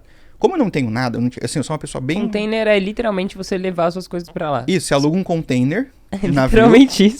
Você aluga um container no navio, enfia tudo lá dentro, fecha e vai. Caramba. É literalmente isso. Tipo, eu nunca aluguei, eu não sei como funciona, uma amiga minha alugou, mas tem riscos. Por exemplo, container não é vedado, então às vezes entra água. E aí, por tranquilo. exemplo, no caso dela, entrou água e mofou várias roupas que ela tinha, várias coisas assim. Aí o seguro paga, entendeu? Mas é isso, e demora meses, demora tipo, 3 meses pra você chegar com o container. Então não é um negócio muito rápido, mas é barato pro tipo de coisa que você faz. Então você paga um valor, põe muita coisa no container, pode pôr a casa inteira se quiser, que é bem grande um container. Não parece, mas é muito grande um container. E chegava lá, eles iam me dar uma moradia temporária de 30 dias, até eu achar uma casa lá, e eles iam me dar o que eles chamam de assessoria de realocação, que é uma empresa Legal. que, geralmente, quem conhece Deloitte, por exemplo, faz muito isso. Por exemplo, a Deloitte faz esse tipo de serviço. Lá chamava Nordic Relocation. Eles pegam a galera para fazer visto, para fazer residence permit, para dar o caminho das pedras iniciais. Nossa, e muito tal. legal isso. Sim, às vezes não funciona, mas às vezes funciona. No meu caso, eu tive uma experiência ruim, mas um amigo meu teve uma experiência maravilhosa. Foi a pessoa que atendeu, entendeu? Dependendo da pessoa que te atende. Entendi. Mas, era isso. Esse é o melhor dos mundos, porque você sai daqui com tudo certo lá. Então você não tem que se preocupar será que eu vou morar na rua, não sei o que lá, não tem essa. Você já sai com tudo meio que pronto. Então você só se preocupa mesmo com a mudança e o que você vai fazer, como você vai levar e tal. Isso é muito legal. Mas não é comum. O que a galera faz, geralmente, eles até pagam a ida, a passagem de ida, mas eles pagam bem menos ou não pagam se você for levar coisas. E apartamento temporário é raro eu achar. Caramba. Alguém que fez isso. E aí, então, o que você tem que fazer? Alugar daqui, lá. O que não é... Que é bem estranho, né? Eu não sei como que é lá na Suécia, mas pelo menos na Itália, pelo que eu tava vendo, há muita dificuldade dos italianos alugarem para estrangeiros. Eu não sei como que é na Suécia, também tem isso, assim, deles serem mais chatos nesse sentido de confiança mesmo, de colocar alguém dentro da casa deles. Sim, não porque é estrangeiro, mas é porque, assim, lá na Suécia eles têm tudo... agora a gente tem um negócio chamado GovBR, né, que é aquele site do governo lá. Imagina isso, só que para validar qualquer coisa, chama Bank ID. Então, se você tem uma validação pelo Bank ID, só você tem aquele Bank ID. Então, você atestou que você é você mesmo. Se você não tem um perfil, tem vários, tipo, quinto andar lá, né? Desse tipo de coisa lá. Se você não tem um perfil validado, é quase impossível você arrumar uma casa. Porque tem muito scam, né? Muito phishing, muito scammer. De tipo, putz, o cara vai e não paga, não sei o quê. Porque o sistema bancário deles não é igual ao do Brasil. Inadimplência seria. Porque se você não pagar, eles até podem tomar ação legal. Mas demora muito tempo. E aqui é muito mais específico, né? E é muito mais estruturado. Por isso que a galera faz por esses serviços, né? Que você tem um intermediário no meio, porém o aluguel é mais caro. Né? Então, é difícil. Você não consegue... Primeiro, você não consegue... É difícil achar casa já na Suécia. É bem complicado, principalmente em Estocolmo. Você não consegue alugar daqui pra lá muito bem, porque você teria que ver a casa. E às vezes o scammer é o contrário. A pessoa que tá te alugando a casa tá falando uma coisa e o apartamento é completamente diferente. Você não conhece o país, então você não sabe onde é que é um lugar bom pra morar. Você não conhecia ninguém que morava lá também? Conhecia, aí que tá. Eu conhecia por acaso uma amiga minha que ela palestrou no ABC Dev de 2017. O ABC Dev era um evento que eu organizava em 2017. Ela foi uma das palestrantes da... Como é que era o nome? Do Pi Ladies. Beatriz, o nome dela. E aí eu chamei ela lá. Era a única pessoa que eu conhecia que tava morando lá. Uma pessoa aleatória que você conheceu no meio de um evento da comunidade. Sim, e a gente não tinha contato, assim, a gente nunca se falou. Você só descobriu que essa menina estava na Suécia quando você precisou. A gente se falou no evento, a gente se conhecia. Tá. Mas a gente não trocava ideia, assim, normalmente. Sim. Aí eu vi que ela tava morando lá, o Marco Bruno também já tava morando lá. Legal. E aí eu troquei uma ideia com eles antes de aceitar a proposta pra saber qual era o valor de salário, né, ranges de salário, enfim, fiz bastante pesquisas. E aí, depois que eu aceitei a proposta, ela me colocou num grupo de brasileiros na Suécia. Aí mudou tudo. Então, assim, gente, se vocês vão se mudar, procurem grupo brasileiros em tal país. Legal. E aí, Slack, tem um canal no Slack que chama Brazilian Expats, que é um monte de expatriados brasileiros, e aí você cola lá e fala, gente, preciso de ajuda para mudar para tal país. Tem uma galera de todo o país, todo mundo. Muito bom. E aí você pode procurar. Mas foi isso, foi uma grande sorte. E então, num caso normal, você não teria uma realocação tão boa hoje em dia. Isso foi na pandemia, tá? Sim. 2021. Não teria isso. Então, na pandemia eles estavam querendo trazer a galera, porque tava barato. Você fez o processo e passou durante a pandemia? Foi no finalzinho da pandemia. Finalzinho da pandemia. Eu me mudei pra Suécia em 15 de novembro de 2021. Foi Legal. o dia que eu me mudei. Uhum. Eu saí da Microsoft no dia 25 de outubro desse ano. Tá, excelente. Ok. E tudo isso que você tá contando pra mim, pra gente, você já ficou sabendo durante o processo seletivo. Sim, eles mandando folhetinho e tal. Legal. Bem estruturado. Agora conta um pouco desse processo seletivo pra depois a gente voltar pra essa realidade pós-mudança pra Suécia. Então, o processo de lá... Aí agora eu vou falar um pouco como dev e um pouco como entrevistador também, né? Quando eu tava na Klarna, eu fiquei 2 anos e meio na Klarna, quase 3. Eu entrevistei, acho que, sei lá, umas 130 pessoas. E o processo de lá, ele é bem... Não só de lá, mas de vários outros lugares ali, na Suécia principalmente, são muito parecidos. Legal. Então, por exemplo, o primeiro processo que você entra é um teste lógico. É aquele teste de psicotécnico quando você faz a carteira de motorista, sabe? Você tem 4 figuras, aí uma tá faltando. É literalmente isso? É literalmente esse teste. Sério? Você falou lógico, eu achei que era tipo lógico de programação. Não, padrão, pattern matching. Tipo, se você tem você tem uma figura, é um 2, o outro é um 3, o outro é um 4, qual que é a próxima? É o 5. É isso, sabe? Legal. É o que uma vez uma pessoa falou pra mim que é só pra testar que você tem cérebro. Que é tipo... Porque é muito fácil, os testes são muito simples. É muito... não é que nem aqueles do... Porque tem uns que são bem difíceis. Sim. Mas não era bem simples mesmo. E aí você faz esse teste online, num site, tem um site que só faz isso. E aí uma pessoa tá te olhando, inclusive a menina que tava fazendo a avaliação era brasileira também. E fiz esse teste. Aí terminei esse teste, na mesma hora já saiu o resultado, aí beleza, passei. E aí o segundo teste era o teste técnico. Aí o teste técnico, como é que funciona? São 2 entrevistas, né? O teste técnico e o teste comportamental. O teste comportamental veio primeiro, porque era o que o cara tinha horário, e depois era o teste técnico. Então, o teste comportamental é uma entrevista, tipo isso que a gente tá fazendo aqui. Uhum. Trocando uma ideia, e ele perguntava coisas pra mim sobre... Depois que eu descobri que tinha uma folha, eu achava que ele tava criando essas perguntas. Você achou que ele tava no improviso e ele tava todo bem estruturado e roteirizado ali. Não, eu achei, não, ele quer saber muito sobre mim, nossa, que legal, não sei o que. Não, ele tem, mano, as perguntas exatas que ele fez pra mim. Você tava se sentindo tão bem, né? Ele realmente tá se interessando ali pela pessoa, pelo profissional. Não existe mais amor nesse mundo. Mas ele começou a falar as perguntas, tipo assim, por exemplo, me conte de uma situação onde você teve que... Deixa eu ver se eu lembro uma pergunta. Onde você teve que tomar uma decisão difícil, tipo, entre o long term e o short term goal, sabe? Você teve que sacrificar Legal. uma coisa a curto prazo para ganhar um longo prazo. Isso aí chama STAR Method, né? Eu não vou saber quais são o acrônimo, mas é tipo assim, Situation, Task... Action e Result, eu acho que é um negócio assim. É tipo assim, qual que era a situação, o que você fez, qual foi a ação que você tomou e qual foi o resultado. Legal. É meio que assim que ele... É bem comum isso em recursos humanos, né? Em RH, em contratação e tal. E eram várias dessas perguntinhas. Bom, quando eu fiz essas entrevistas, não existia um baseline, assim, pra você avaliar quantitativamente a coisa, né?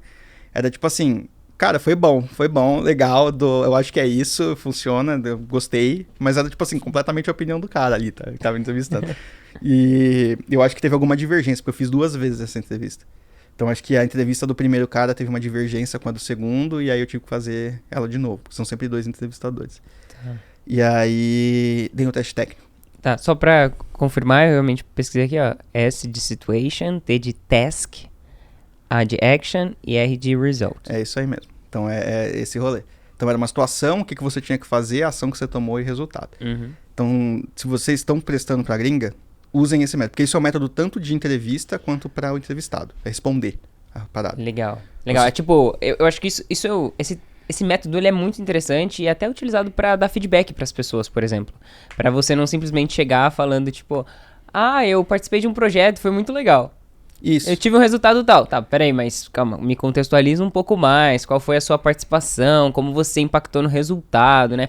A pessoa quer entender um pouco mais, de fato, qual foi a sua ação e as motivações relacionadas a isso, né? Que é mais detalhes. Isso. E também evita que você fique discursando por hora sobre a mesma coisa. Porque você consegue ter um final, né? Mas isso foi legal. Aí, entre o teste técnico logo depois, o teste técnico ele varia. Provavelmente não vai ser o mesmo que eu vou falar aqui, porque... Mas não vai ser o mesmo do que alguém for fazer. Pode ser. Se for, você teve grande sorte. Mas era um teste que era tipo assim, eles me deram como é um banco, né? Era uma lista de transações. Isso é o Code Challenge. É o Code Challenge. Mas não é ao vivo, né? Eu não tenho que fazer lá ao vivo, né? Tá. Eles me mandaram um dia antes.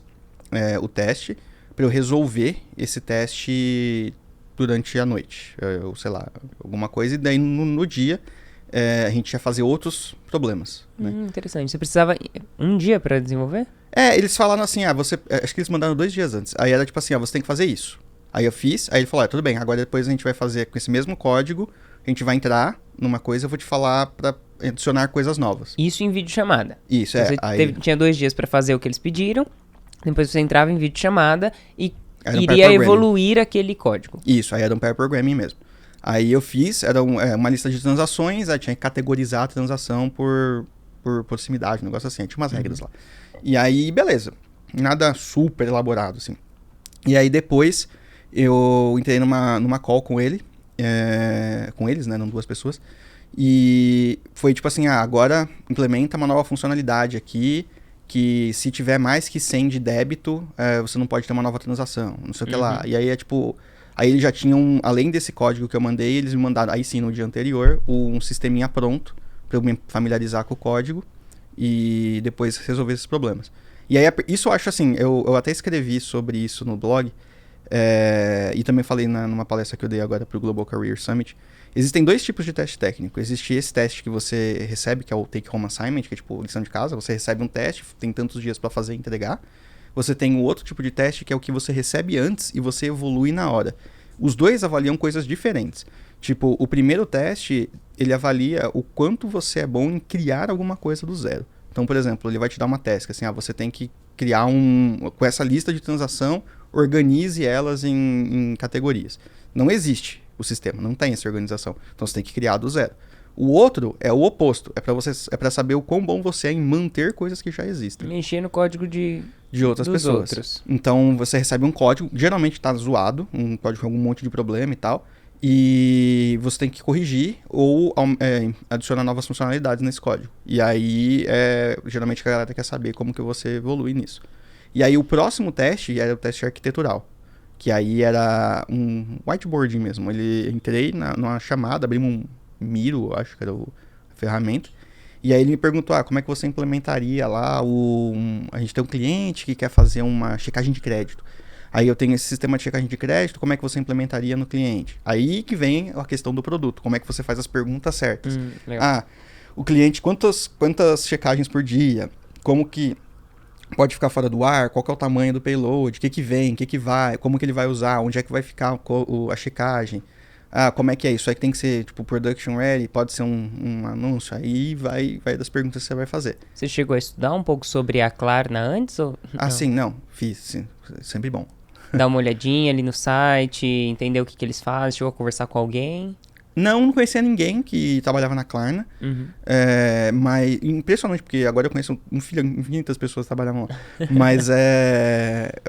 mas eu cheguei a pesquisar, entrei no site, olhei tudo, né, tudo que eles faziam, como eles faziam, mas era meio difícil você saber o que eles faziam, porque é um app, né? Geralmente o que eu faço, eu entro, baixo o app da empresa, vejo, né, se tem um app, se é um site, tento fazer uma conta, ver como é que funciona, mas na Klarna o app nem funciona aqui no Brasil. Não tem na loja.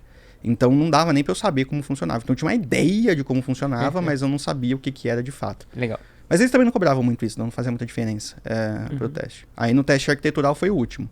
Aí foi 2 dias de entrevistas, assim, porque era no horário de lá, né? Então foi das 5 da manhã até as 2 da tarde, mais ou menos, todos os 2 dias. Tá. E essa parte de teste de arquitetura era por conta do seu nível?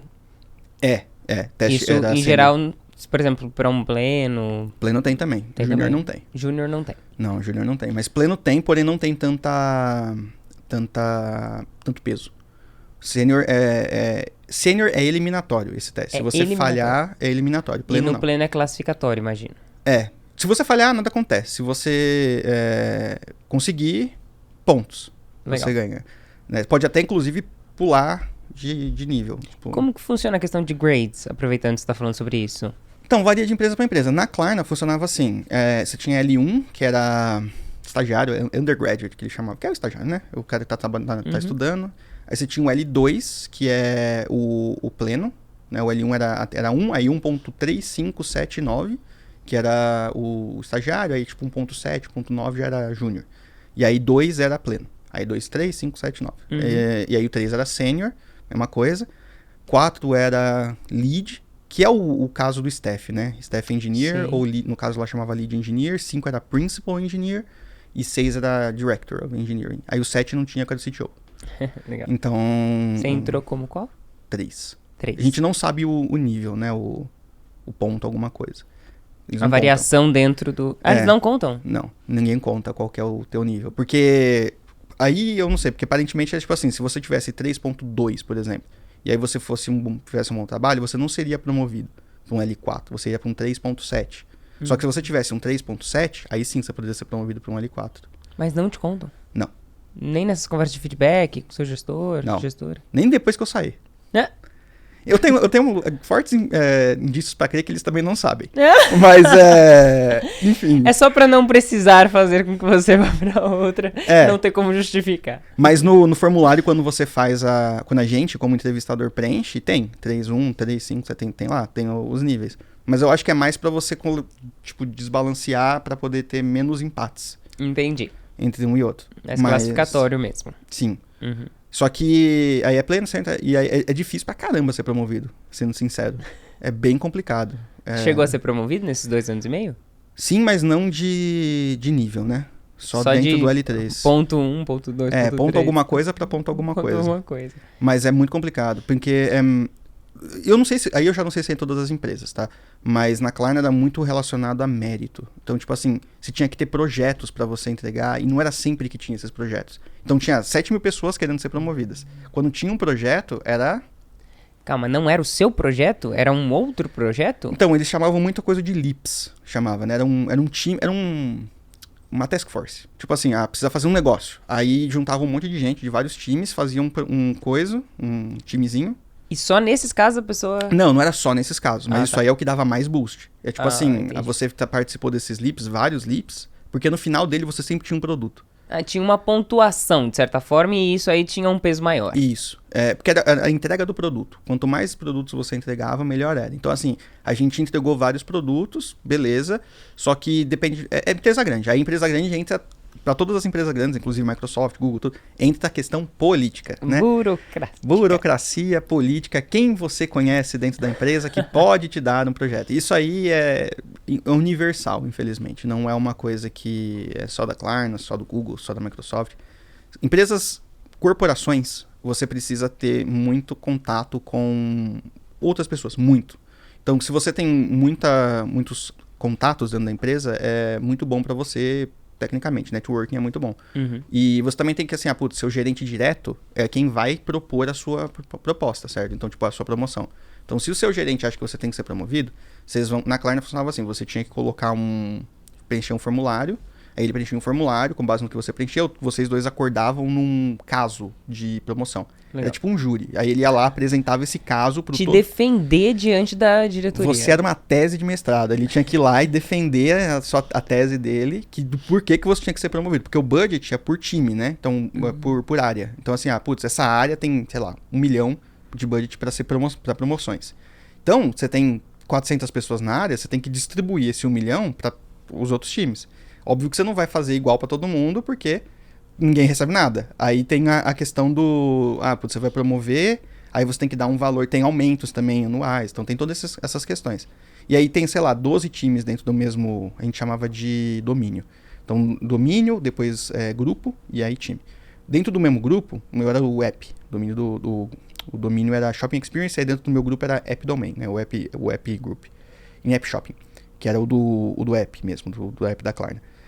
Dentro desse grupo tinha acho que 15 times. Cada time tinha 6 pessoas, alguma coisa assim.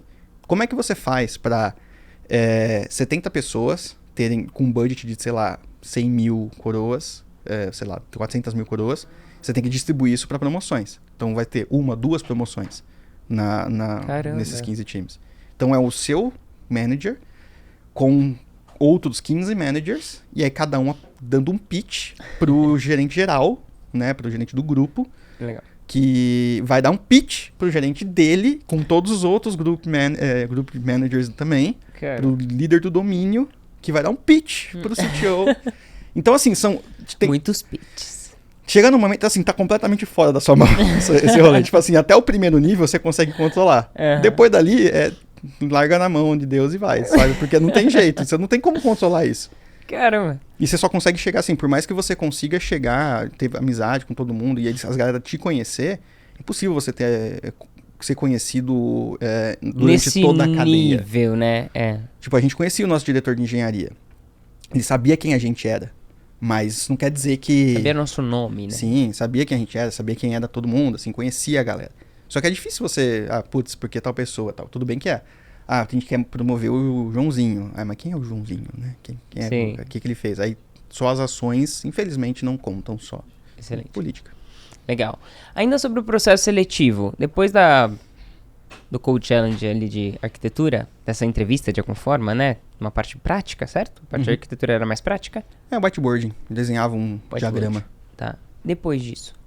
Aí acabou. Aí... eram 1 ou 2 dias. Assim, teoricamente foi bem... Tô brincando, bem curto. porque várias etapas, né? Pelo que você... Eu demorei 6 meses pra entrar na Microsoft. Meu processo demorou 6 meses. E na Klarna? 3 dias. Eu Hã? acho. Da entrevista até a proposta foram 3 dias. Da entrevista até a proposta foram 3 dias? Sim. Caraca, Eles são bem rápidos. Bem rápido. Eles foram bem rápidos mesmo. Nossa.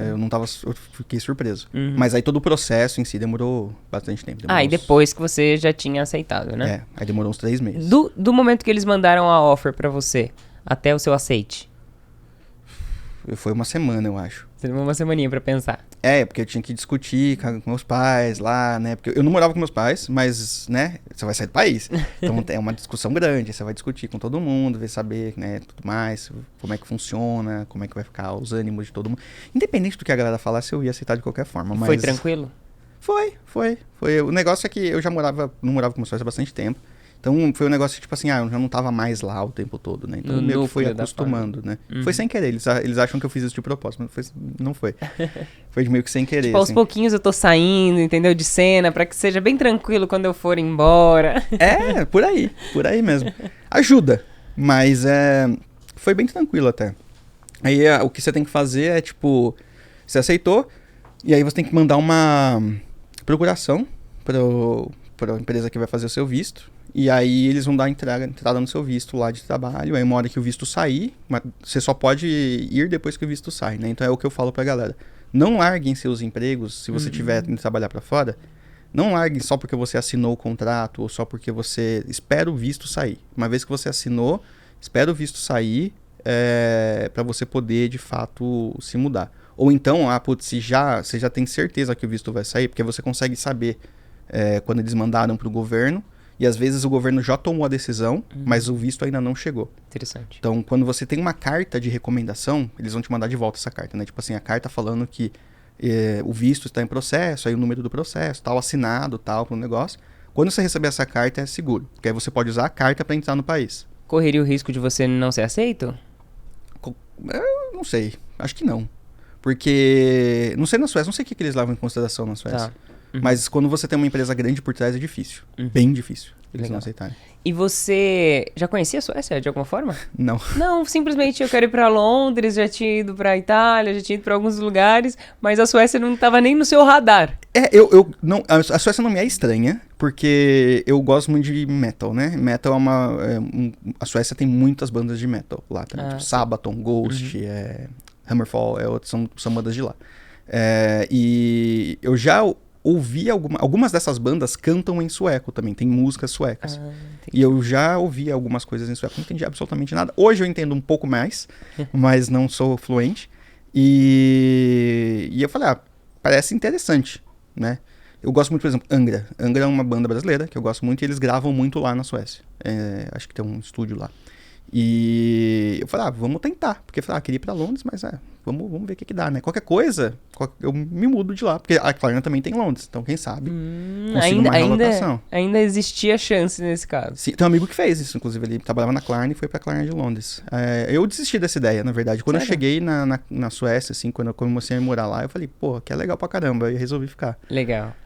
Sobre o que influenciou você ter, de fato, sido aceito. Eu queria que você falasse um pouquinho sobre a questão do inglês. Como que foi isso pra você? Se você, de alguma maneira, percebeu que... Porque você já falava bem inglês, né? Você chegou a fazer curso, foi jogando? Como que você aprendeu? Se isso te deixou de alguma maneira talvez um pouco inseguro, por não ser uma pessoa da Suécia, né? Então, lá eles falam inglês, todo mundo, né? Todo mundo fala inglês, sei lá, diria um nível B2, assim. A1, A2, B1, B2, C1, C2, né? Minha história com o inglês, eu não acho que... Eu vou contar ela, tal, mas não é uma coisa que a galera tem que se espelhar. Porque é muito peculiar.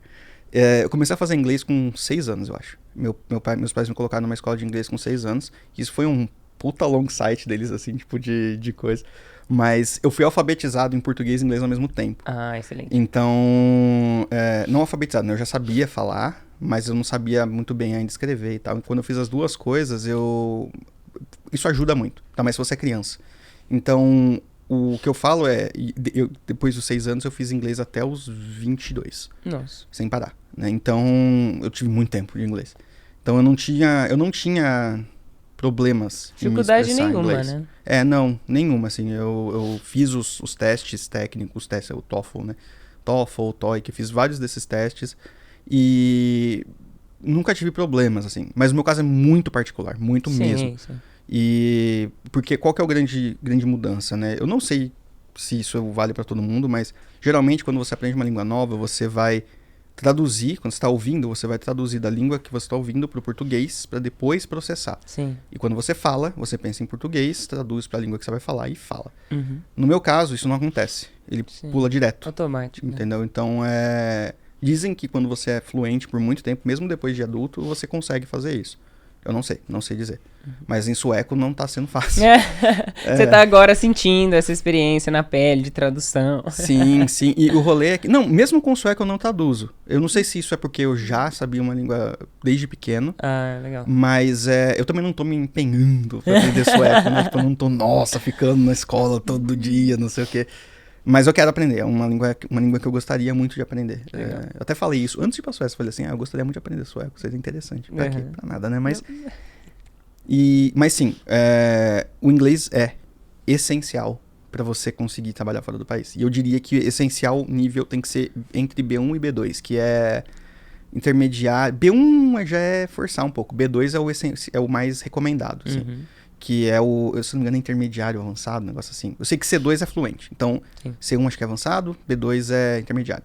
B2 dá pra validar. C, tranquilo, mas B1, se você for um B1 bom, dá pra ir. Isso por essa categoria, né, do TOEFL lá, eu não sei se são todas iguais, mas é essencial. E o diploma? Não é essencial. Não é essencial. A história com faculdade, cara.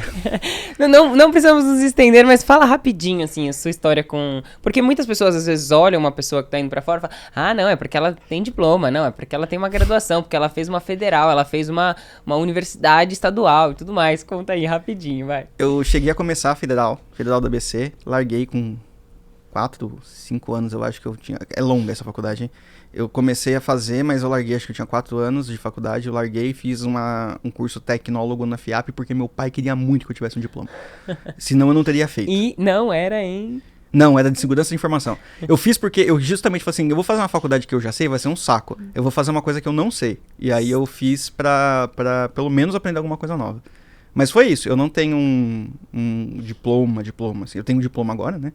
Demorou um tempinho pra sair, mas tenho agora o diploma. Mas assim, nunca na minha carreira me pediram um diploma. Nunca, nem quando eu não tinha, nenhuma das faculdades nunca me pediram nada. Nem quando eu estava na faculdade, nunca tive essa coisa assim, não, você precisa ter um diploma pra trabalhar aqui. Nem no processo da Klarna você acha que teve algum impacto? Não, esse teve impacto nenhum, zero. Porque quando a galera mandava o currículo pra gente como entrevistador, não vinha escrito a educação. A gente não sabia o que o cara tinha. Ah, não fazia ideia. Nem não, era a gente algo... só sabia porque ele mandava às vezes o PDF do currículo. Mas aí tava escrito lá, mas no coisa não é requisitado. Interessante.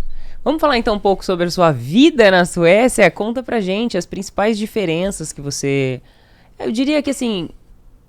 Quero saber mais a respeito dos seus aprendizados mesmo, assim. Então, lá eles são muito mais, eu diria, compassíveis. Assim. Eles são uma galera que não gosta muito de conflitos. Eles gostam muito de evitar conflitos e tal.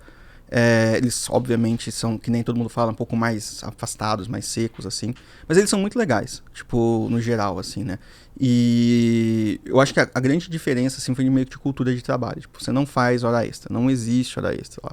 Você saiu 5 horas, não tá fazendo, ai, nossa, tá saindo cedo, hein, não sei o quê. Não. Tá desmotivado? Tipo, não tem essa. Tipo assim, você tem que sair assim, tá certo. Tipo, às vezes a galera sai até mais cedo. Mas tipo assim, todo mundo confia que você tá fazendo o melhor que você pode, naquele momento que você tem. Então, é muito legal isso, porque eles sempre têm uma cultura de feedback, esses negócios assim de, tipo, putz, você vai trabalhar com alguma coisa, você tem essa cultura de, tipo, vamos melhorar junto, pelo menos na Klarna, né? Melhorar junto e tal. E na empresa que eu tô agora, né, tô no OpenVolt, é uma empresa irlandesa, mesma coisa também, mesma vibe. Então, não posso dizer que é ruim, nunca tive gerente esquisito, ou coisas estranhas no trabalho. Eu não posso dizer que isso é só comigo, porque eu já ouvi relatos de times diferentes dentro da Klarna que tinham problemas. Mas nos que eu trabalhei, foram todos bem ok, assim. Então, nesse caso, eu acho que é a maior diferença. Tipo assim, você não tem a obrigação de ficar até mais tarde, ou você não é julgado por sair mais cedo. Uhum. Você se sente realizado de estar vivendo de fato aquilo que você desejava, né? De trabalhar fora do país? Mano, isso é uma pergunta complicadíssima. Próxima, pula. Então, sim e não. Porque a partir do momento que eu falar, não, estou realizado, aí acabou, não tem mais o que fazer, né? E já era. Mas aí eu não sei o que fazer. Então, eu sempre quero fazer alguma coisa diferente. Então, sim, porque eu consegui alcançar tudo isso. Mas agora são outros objetivos. São outras coisas que eu quero fazer. Uhum. Nenhuma delas envolve viajar ou estar em outro país, assim, pra mim tá bom ali. Mas são outras oportunidades agora. Legal. Das coisas que você não gostava no Brasil e que você de fato encontrou na Suécia, o que você pode... Frio. Além do frio. Teve alguma outra questão que te motivou a ir para um país... Porque, por exemplo, você poderia ter ido para os Estados Unidos, que em relação ao Brasil tem várias similaridades em termos de sociedade. Mas você foi para a Suécia, que tem uma diferença gritante como sociedade. Então, a Suécia... Primeiro foi a segurança. Segurança, eu tinha sido moro em São Paulo, né? Fui assaltado lá 5 vezes em um ano. Aí eu falei, não, chega. Não aguento mais pagar comprar outro celular. E aí, eu acho absurdo essa coisa da gente ter o celular do ladrão, o celular não sei o que lá, sabe? O celular do banco. Isso é um negócio que eu acho bizarro. Você não pode sair de casa, às vezes. Isso em São Paulo, né? Não sei, nos outros estados. Tanto é que eu falei que se um dia eu voltasse pro Brasil, eu não moraria em São Paulo. Moraria em qualquer outra cidade do interior, um lugar menor. Mas eu acho que essa foi o principal. Eu não moraria nos Estados Unidos porque eu acho que lá você tem pouco suporte, por exemplo, do governo para algumas coisas. Então, você tem um governo que cobra taxa, cobra um monte de coisa, porém a gente tá cansado de ver. Tudo bem que eu não sei se isso é realidade lá, não moro lá, mas aquela questão das despesas médicas, a questão daquele capitalismo super selvagem, né, que tem o self-made man, né, o cara que tem que fazer tudo junto, pegar e andar do 0 ao 100, super empreendedorismo, não sei o que lá, tudo, eu acho isso meio esquisito, eu não gosto, não é pra mim. Na Suécia é um negócio muito mais... o sistema político lá é sociodemocrata, né? Então é uma social-democracia. É um pezinho no socialismo, um pezinho no capitalismo. Então tudo que é relativo a comércio, essas paradas é capitalista, mas o que é relativo a políticas públicas, eles são socialistas. Então, por exemplo, toda a faculdade é pública, todo hospital é público, e tem um monte de coisa sobre parques também, tem muita ajuda do governo, em termos de, por exemplo, dentista, tem um salário base para a galera, se você ganhar menos salário base, ele completa. Então tem uma série de coisas que eles podem fazer, primeiro, porque eles têm 10 milhões de habitantes, isso aqui é menos do que a quantidade de pessoas na cidade de São Paulo, sozinha. Então, assim, né? Estocolmo tem 1 milhão, isso é talvez menos que Santo André. E é a maior cidade da Suécia. Então, tipo, é muito menos gente também, né? Eles têm muito dinheiro por causa do petróleo e no caso da Suécia, que é ferro. Então eles têm muito dinheiro e eles são muito antigos. É um país de milhares de anos. É um povo de milhares de anos. É uma cultura de milhares de anos. Então eles já passaram por todos esses problemas que a gente está passando agora aqui no Brasil. Então, por exemplo, uma coisa que é bizarro, que você nunca chega a pensar até você estar lá. Estocolmo foi fundada em 1200, certo? O Brasil foi descoberto em 1500. Quando o Brasil foi descoberto, Estocolmo tinha 300 anos já. E antes disso, em 800 e alguma coisa, já tinha gente morando lá. civilização.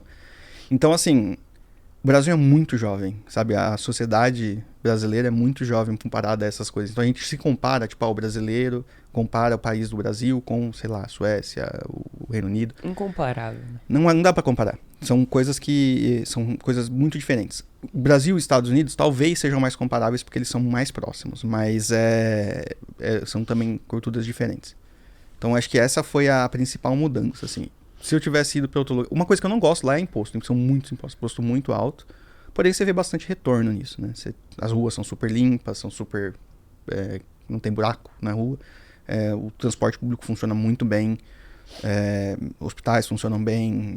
Essas coisas. Só tudo bem que a saúde deles lá é reativa, né? Não é preventiva. Então, você só pode ir no hospital se você tá morrendo. Se você tiver só com uma dor de cabeça, volta pra tua casa. É justamente isso que eles falam. Se você não estiver morrendo, eles vão te dar Alvedon, que é Tilenol. E falar, vai dormir. Já tentou dormir? Eu já ouvi isso do médico. Já tentou dormir? Eu falei... Aqui realmente, nesse sentido, parece ser mais interessante. Tanto é que quando eu vou pro Brasil, eu faço todos os exames. Eu volto todo ano pra fazer os exames.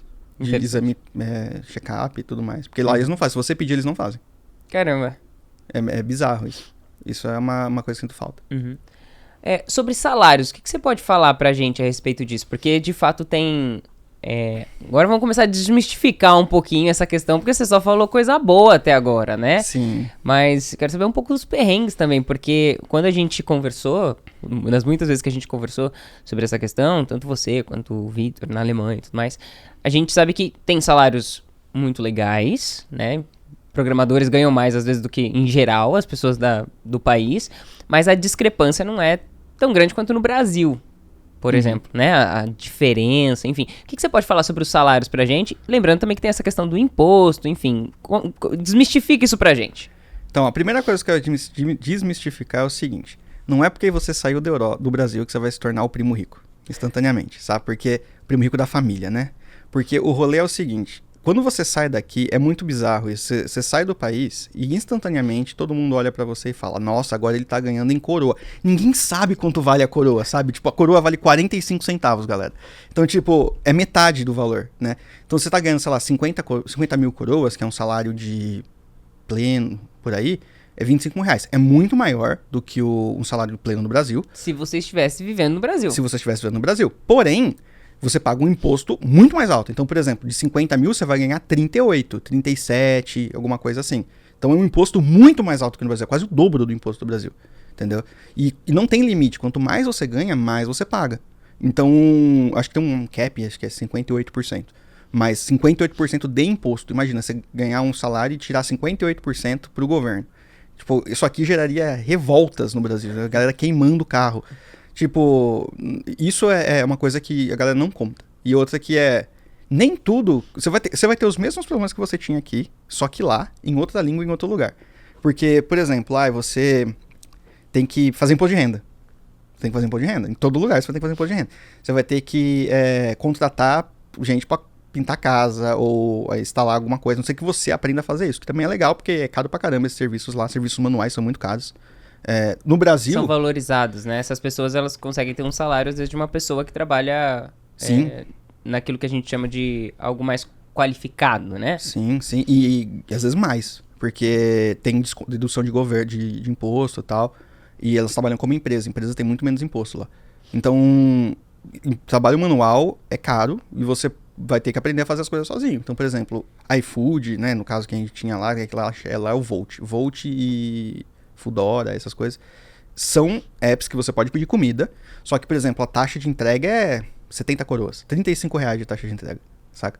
Então, tem uns que são mais de 100. Então, não é uma coisa que você vai pedir todo dia, nossa, tô com fome, vou pedir uma comida aqui. Não é um negócio que você vai falar, nossa, vou pedir toda hora aqui. Por exemplo, bebida, brasileiro gosta muito de bebida, certo? Então, você tem Zé Delivery, você tem um monte de coisa que entrega bebida. Lá não tem isso, não existe esse rolê. Você tem um lugar no país inteiro que você pode comprar bebida, que é uma única loja do governo estatal, que chama System Bolaget, e lá é o único lugar que vende bebida alcoólica. E acima de 5%. Abaixo de 5% vende no mercado. Mas é ali. E aí ele funciona nos horários muito malucos, tipo assim, ele funciona quando eu quero, ele abre quando eu quero, ele fecha quando eu quero. Eles anunciam quando eles vão fechar no dia anterior, no site. Então, tipo, ele tem uns horários muito doidos. Só que funciona bem. Tipo assim, você vai lá, eles têm tudo, eles têm muita coisa, tem coisa brasileira e tal. Então esse é um outro rolê. Não em tudo que você quer vender, comprar, vai vender nos lugares. Você vai ter que se acostumar com coisas que você tinha aqui que não tem lá. Então você tem que arrumar a galera do Nescau e do Toddy, por exemplo. Nescau e Toddy é uma coisa brasileira, não tem lá. Então se você gosta muito de Nescau e muito de Toddy, eu gostava muito. Né? Eu gostava Leva. Muito leva, ou compra lá, tem também, né? Se a galera importa. Mas tem outras coisas, então você tem que acostumar com a comida, com os costumes. Então não é uma coisa que você vai, sabe, só, não, vou mudar, vai ser exatamente a mesma vida, só que num lugar melhor. Não é assim. Porque você vai ter os mesmos problemas, só que, por exemplo, você vai ter menos gente, você vai ter menos família, você vai estar sozinho lá. Tipo, de fato, você não tem... Não é que nem, nossa, eu moro em São José e minha família mora em São Paulo. Aí você tem 1 hora, 2 horas. São 15 mil quilômetros, por exemplo, por aqui, pra Suécia. Então são 12 horas de voo, pelo menos, pra você conseguir chegar lá. Então não é assim, nossa, eu tô tendo um problema, vou chamar meu pai. Não funciona assim, saca? Tipo, por exemplo... Tem que crescer. Sim. Quebrava alguma coisa em casa, eu tentava arrumar, né? Mas meu pai manja muito mais que eu. Aí eu chamava ele lá, a gente arrumava junto. Aí aprendi a arrumar uma vez e tal. Lá não tem, nada. Nossa, pai, quebrou aqui a coisa. Como é que arruma? Vem cá arrumar. Eu fiz chamada de vídeo várias vezes, meu pai. Nossa senhora. pra arrumar as coisas. Montar móvel. Nossa, adoro montar móvel agora. Mas a IKEA, fantástico. Mas isso são coisas que você tem que pensar. Que não é tudo maravilha. Você não pode simplesmente sair do Brasil falando, vou mudar pra seja lá que país que eu vou.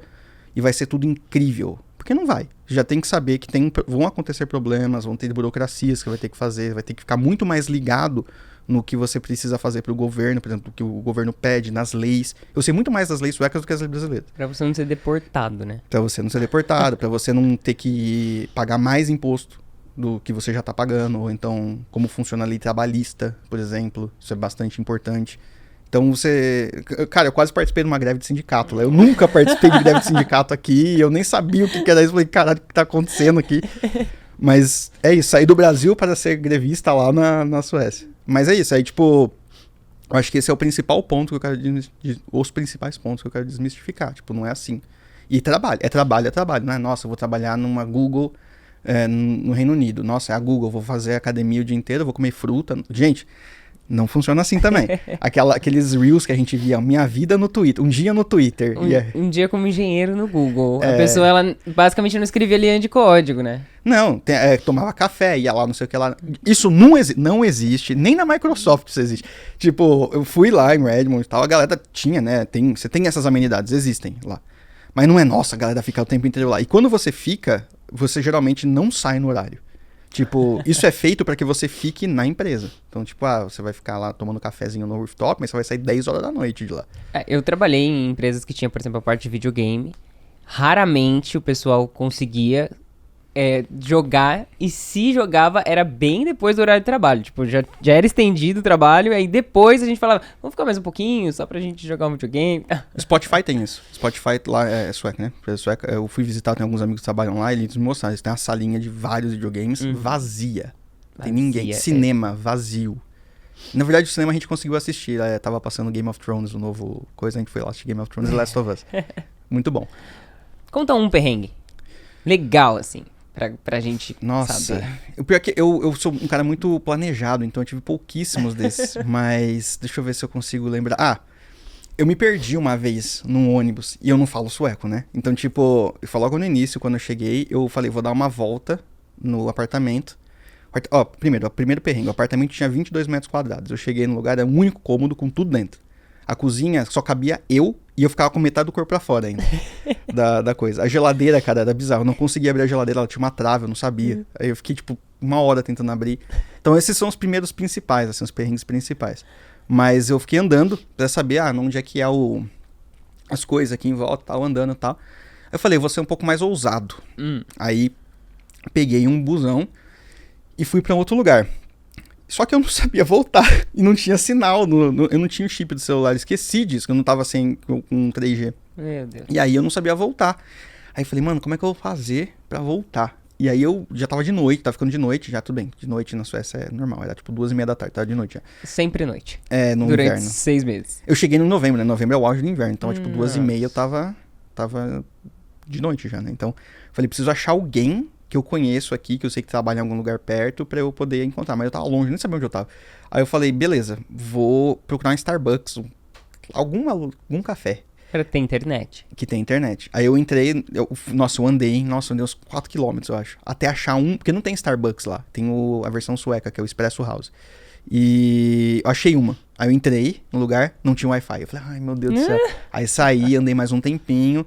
E aí achei um lugar que tinha Wi-Fi. Aí eu descobri que eu tava andando todo esse tempo ao contrário. Eu fui pro outro lado. Fui pro outro lado e não fui pro lado certo. Então eu andei 4 quilômetros a mais do que eu precisava andar. E aí eu não sabia que ônibus que eu tinha que pegar. Eu não tinha o cartão, né, de ônibus. As coisas estavam escritas em sueco? Sim. Grande parte das coisas são escritas em sueco. Aí você tem que ficar olhando assim com coisa. Algumas tem inglês também. A sorte é que todo mundo fala inglês. Então, show demais. Mas aí consegui pegar. Não conseguia pegar o ônibus porque eu tinha pegado o ticket, né, do ônibus, era com um cartão no coisa. E eu não tinha o cartão. Eu entrei. Primeiro que eu entrei, que eu não sabia que tinha que pagar, porque você pode entrar por trás. Então eu entrei e não paguei.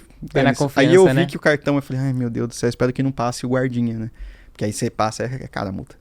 Aí agora não, agora todo mundo só entra pela frente. Mas e eu não conseguia pegar o ônibus. Eu falei, não vou pegar outro busão, não pagar de novo. Aí vai que dessa vez o guardinha tá lá, né? Aí eu voltei, eu acho que eu andei uns 9 quilômetros pra voltar pra casa. De noite, tava -6. E eu andando lá. Sim, mas assim, eu tentei levar isso pelo lado positivo. Eu falei, estou andando na Suécia, olha que lugar bonito, não sei o quê. E de fato é um lugar muito bonito. Mentalidade positiva. Então, torne os seus problemas suas... E pelo visto você não foi assaltado. Na Suécia não, em Paris eu fui. Mas é furto, né? Então é diferente daqui do... Mesmo os roubos são muito diferentes daqui do Brasil. Não tem essa questão de mão armada e tal. Então, eles são mais furtos. Então, sabe, você vai perder alguma coisa, ela vai furtar. Vai, tipo, pegar na surdina e levar embora. Mas nunca fui, assim, é muito tranquilo, cara. Tipo, na primeira semana, fui no mercado, se eu não me engano. E minha casa, ela ficava Eles sempre reformam as fachadas dos prédios, que elas são muito antigas. Então, de tempos em tempos, eles reformam. Aí tinha um monte de andaime, assim, né? E você passa por baixo do andaime. E eu tava andando com meu celular na mão, e aí eu vi um cara vindo no andaime, lá no final do andaime. Falei, pronto, vou ser assaltado. Aí guardei o celular, não sei o que lá. E não era um cara, sei lá, eu tava andando com fone de ouvido. E eu falei, ai, mano, tem que tirar essa mentalidade brasileira aqui do negócio. Aí hoje eu já tomo cuidado quando eu venho pra cá, porque eu tenho certeza que eu perdi Você perdeu o sensor aranha. o sensor de assalto. Bem que eu não tive, né? Porque eu fui assaltado 5 vezes, puta merda, tava falhando já. Mas eu tomo mais cuidado quando eu venho pra cá do que quando eu vou pra lá. Lá é muito, muito, muito tranquilo. Excelente. Ó, já estamos aqui nos encaminhando para os minutos finais. Eu tenho algumas perguntinhas para você responder de maneira mais objetiva que você conseguir, tá? A primeira é: qual conselho você daria para quem quer alcançar o mercado internacional? Se você pudesse escolher um único conselho, que eu imagino que você tenha muitos. Eu tenho 2, na verdade. Um é, primeiro, vai atrás. Se você não for, o mercado internacional não vai vir até você. Então, né, não é isso. Você tem que mandar, se mostre no mercado. Seja com artigos, seja... Quem Deixando não é visto, seu não LinkedIn prontinho ali. Que foi o que aconteceu com você, né? Quem não é visto não é lembrado. Eu tenho quase certeza que foi por causa dos artigos que eu publicava, das coisas que eu publicava, da minha presença nesses lugares. E o segundo é que tenha inglês. Inglês é importante. Inglês funciona e é uma coisa que você precisa ter para sair no mercado internacional. Não adianta você começar a fazer um mercado internacional e trabalhar lá fora se você não sabe falar o que os caras estão falando. Você não vai conseguir se comunicar. Não importa, não precisa ser perfeito. Uhum. Só fale, entendeu? Excelente. Nessa sua experiência internacional, algo que você teve que aprender na raça que ninguém te contou e que você acredita que é bem útil contar pra galera? Deixa eu ver. Como você... Gestão financeira. Porque qual que é o grande rolê? No Brasil a gente está acostumado com moeda. Se bem que você vai, por exemplo, do Brasil para os Estados Unidos ou para Londres, tal, o euro, a escala é a mesma. Mas na Suécia é tipo cruzeiros, né? Então é tipo vezes 1000 as coisas. Então não tem centavos. Isso confunde demais a sua cabeça. Porque você vê tipo 3.000 coroas. Você não sabe se é caro, se é barato. 100 coroas, você não sabe se é caro, se é barato. Isso nos primeiros meses vai ser uma desgraça. Porque você vai ter que saber o quanto que você vai gastar, o quanto que você pode gastar, o quanto que é caro, o quanto que é barato, o quanto que não é, quanto que você recebe, quanto que é um salário. Então pesquisa bem a questão financeira de como que você vai viver lá. Quanto é um aluguel, porque antes de ir, você tem que saber quanto é um aluguel, como que você vai quando você vai pagar mais ou menos. Tem um site muito bom que chama Numbeo, que mostra isso. Mas eu acho que é isso, uma coisa que eu tive que aprender na raça. Eu já tinha um controle financeiro legal aqui, mas eu tive que reaprender tudo lá. Porque é completamente diferente. Excelente. Qual que é a maior dificuldade que você teve nesses anos que você está lá, vivendo fora do país? Bom, no meu caso foi mais socialização, né? Eu não tenho, nem aqui eu saio muito assim, então achar mais pessoas foi mais difícil. Agora tá mais tranquilo e tal, mas se você é uma pessoa extrovertida não vai ter muito problema com isso, né? No geral. Agora, uma outra coisa que eu tive muita dificuldade foi com comida. Comida é um negócio complicado. Se você não gosta de muita coisa, tipo, se você tem restrições, não vai ser todo lugar que você vai conseguir comer. Tipo, na Suécia sim, porque se você é vegetariano, todo restaurante é vegetariano lá. Todos eles. Não tem, é um paraíso pra quem é vegetariano, vegano. Eles têm muitas coisas diferentes, assim. Mas tô falando em questão do gosto mesmo, das coisas que você gosta da comida, porque não vou dizer que a comida da Suécia é muito boa, assim. Tem alguns pratos legais, muito gostosos, mas outros são bem ruins. Então acho que a comida é uma coisa complicada, assim, que é difícil você se acostumar. E a outra que é difícil é achar moradia, né? Achar moradia, sim. Mas esse é um dado na Europa, todos os países, não é só a Suécia. Excelente. Lu, obrigada pela sua participação. Que episódio rico, com muitas informações, muitas risadas também. Demais. Alguns perrengues no meio do caminho. Muito obrigado por compartilhar. Quer deixar suas redes pra galera já se conectar com você? Claro. Então, Lucas Santos é um nome muito comum, né? Então, todas as minhas redes estão como o nome da rede, .lsantos.dev. Então, lsantos de Lucas Santos. Twitter.lsantos.dev, github.lsantos.dev, LinkedIn, Instagram. Que, né, não tenho nick em nenhuma delas, porque é impossível encontrar um nick com o meu nome. E se você tá em dúvida, lsantos.dev, vai cair numa landing page, pode mandar mensagem, pode me chamar no Telegram. Muita gente me chama no Instagram, no Telegram, no LinkedIn pra perguntar sobre como faz pra chegar em tal lugar, ou morar na Suécia mesmo. Pode me perguntar, eu vou responder. O que eu puder ajudar, eu ajudo a galera a sair. E com dúvidas de programação, desenvolvimento também, pergunta aí. E vamos que vamos, eu adoro receber essas coisas. Excelente. No final das contas, valeu a pena?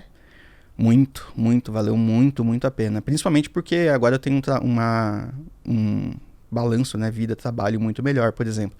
Consigo dar mais atenção tanto pro trabalho quanto pro meu curso TypeScript, que nem falei do curso TypeScript aqui, né, mas tem o curso TypeScript lá que vocês vão ver também. Vai dar muito mais balanço entre um e o outro, né. Antes eu tinha, só trabalhava, não tinha tanto tempo pra fazer muita coisa. Agora você consegue balancear. Então valeu. Equilíbrio. Valeu muito a pena. Excelente. Lu, obrigada. E você que está aí do outro lado, não deixa de se inscrever no nosso canal, de acompanhar todos os próximos episódios, os cortes também, né? Os shorts, os reels. Nos acompanhe também nas outras redes sociais, todas estão aqui na descrição para que você possa continuar nos acompanhando. Caso você não conheça a Coders também, busque conhecer mais a respeito da Coders, que é a empresa responsável por esse podcast. Se você gostou, deixa o seu like, comenta o que você mais achou legal na história do Lucas. E caso você tenha vontade de se tornar um dev ou uma dev na gringa, já aproveita para deixar sua dúvida também aqui nos comentários, porque quem sabe a gente responda em um próximo episódio. Inclusive, se você conhecer pessoas que trabalham na gringa, que tem alguma movimentação na comunidade, né, que cria conteúdo, recomenda pra gente também, pra gente trazer essa pessoa pra contar um pouquinho da sua trajetória e a gente poder aprender com ela. E a gente se vê na próxima. Falou.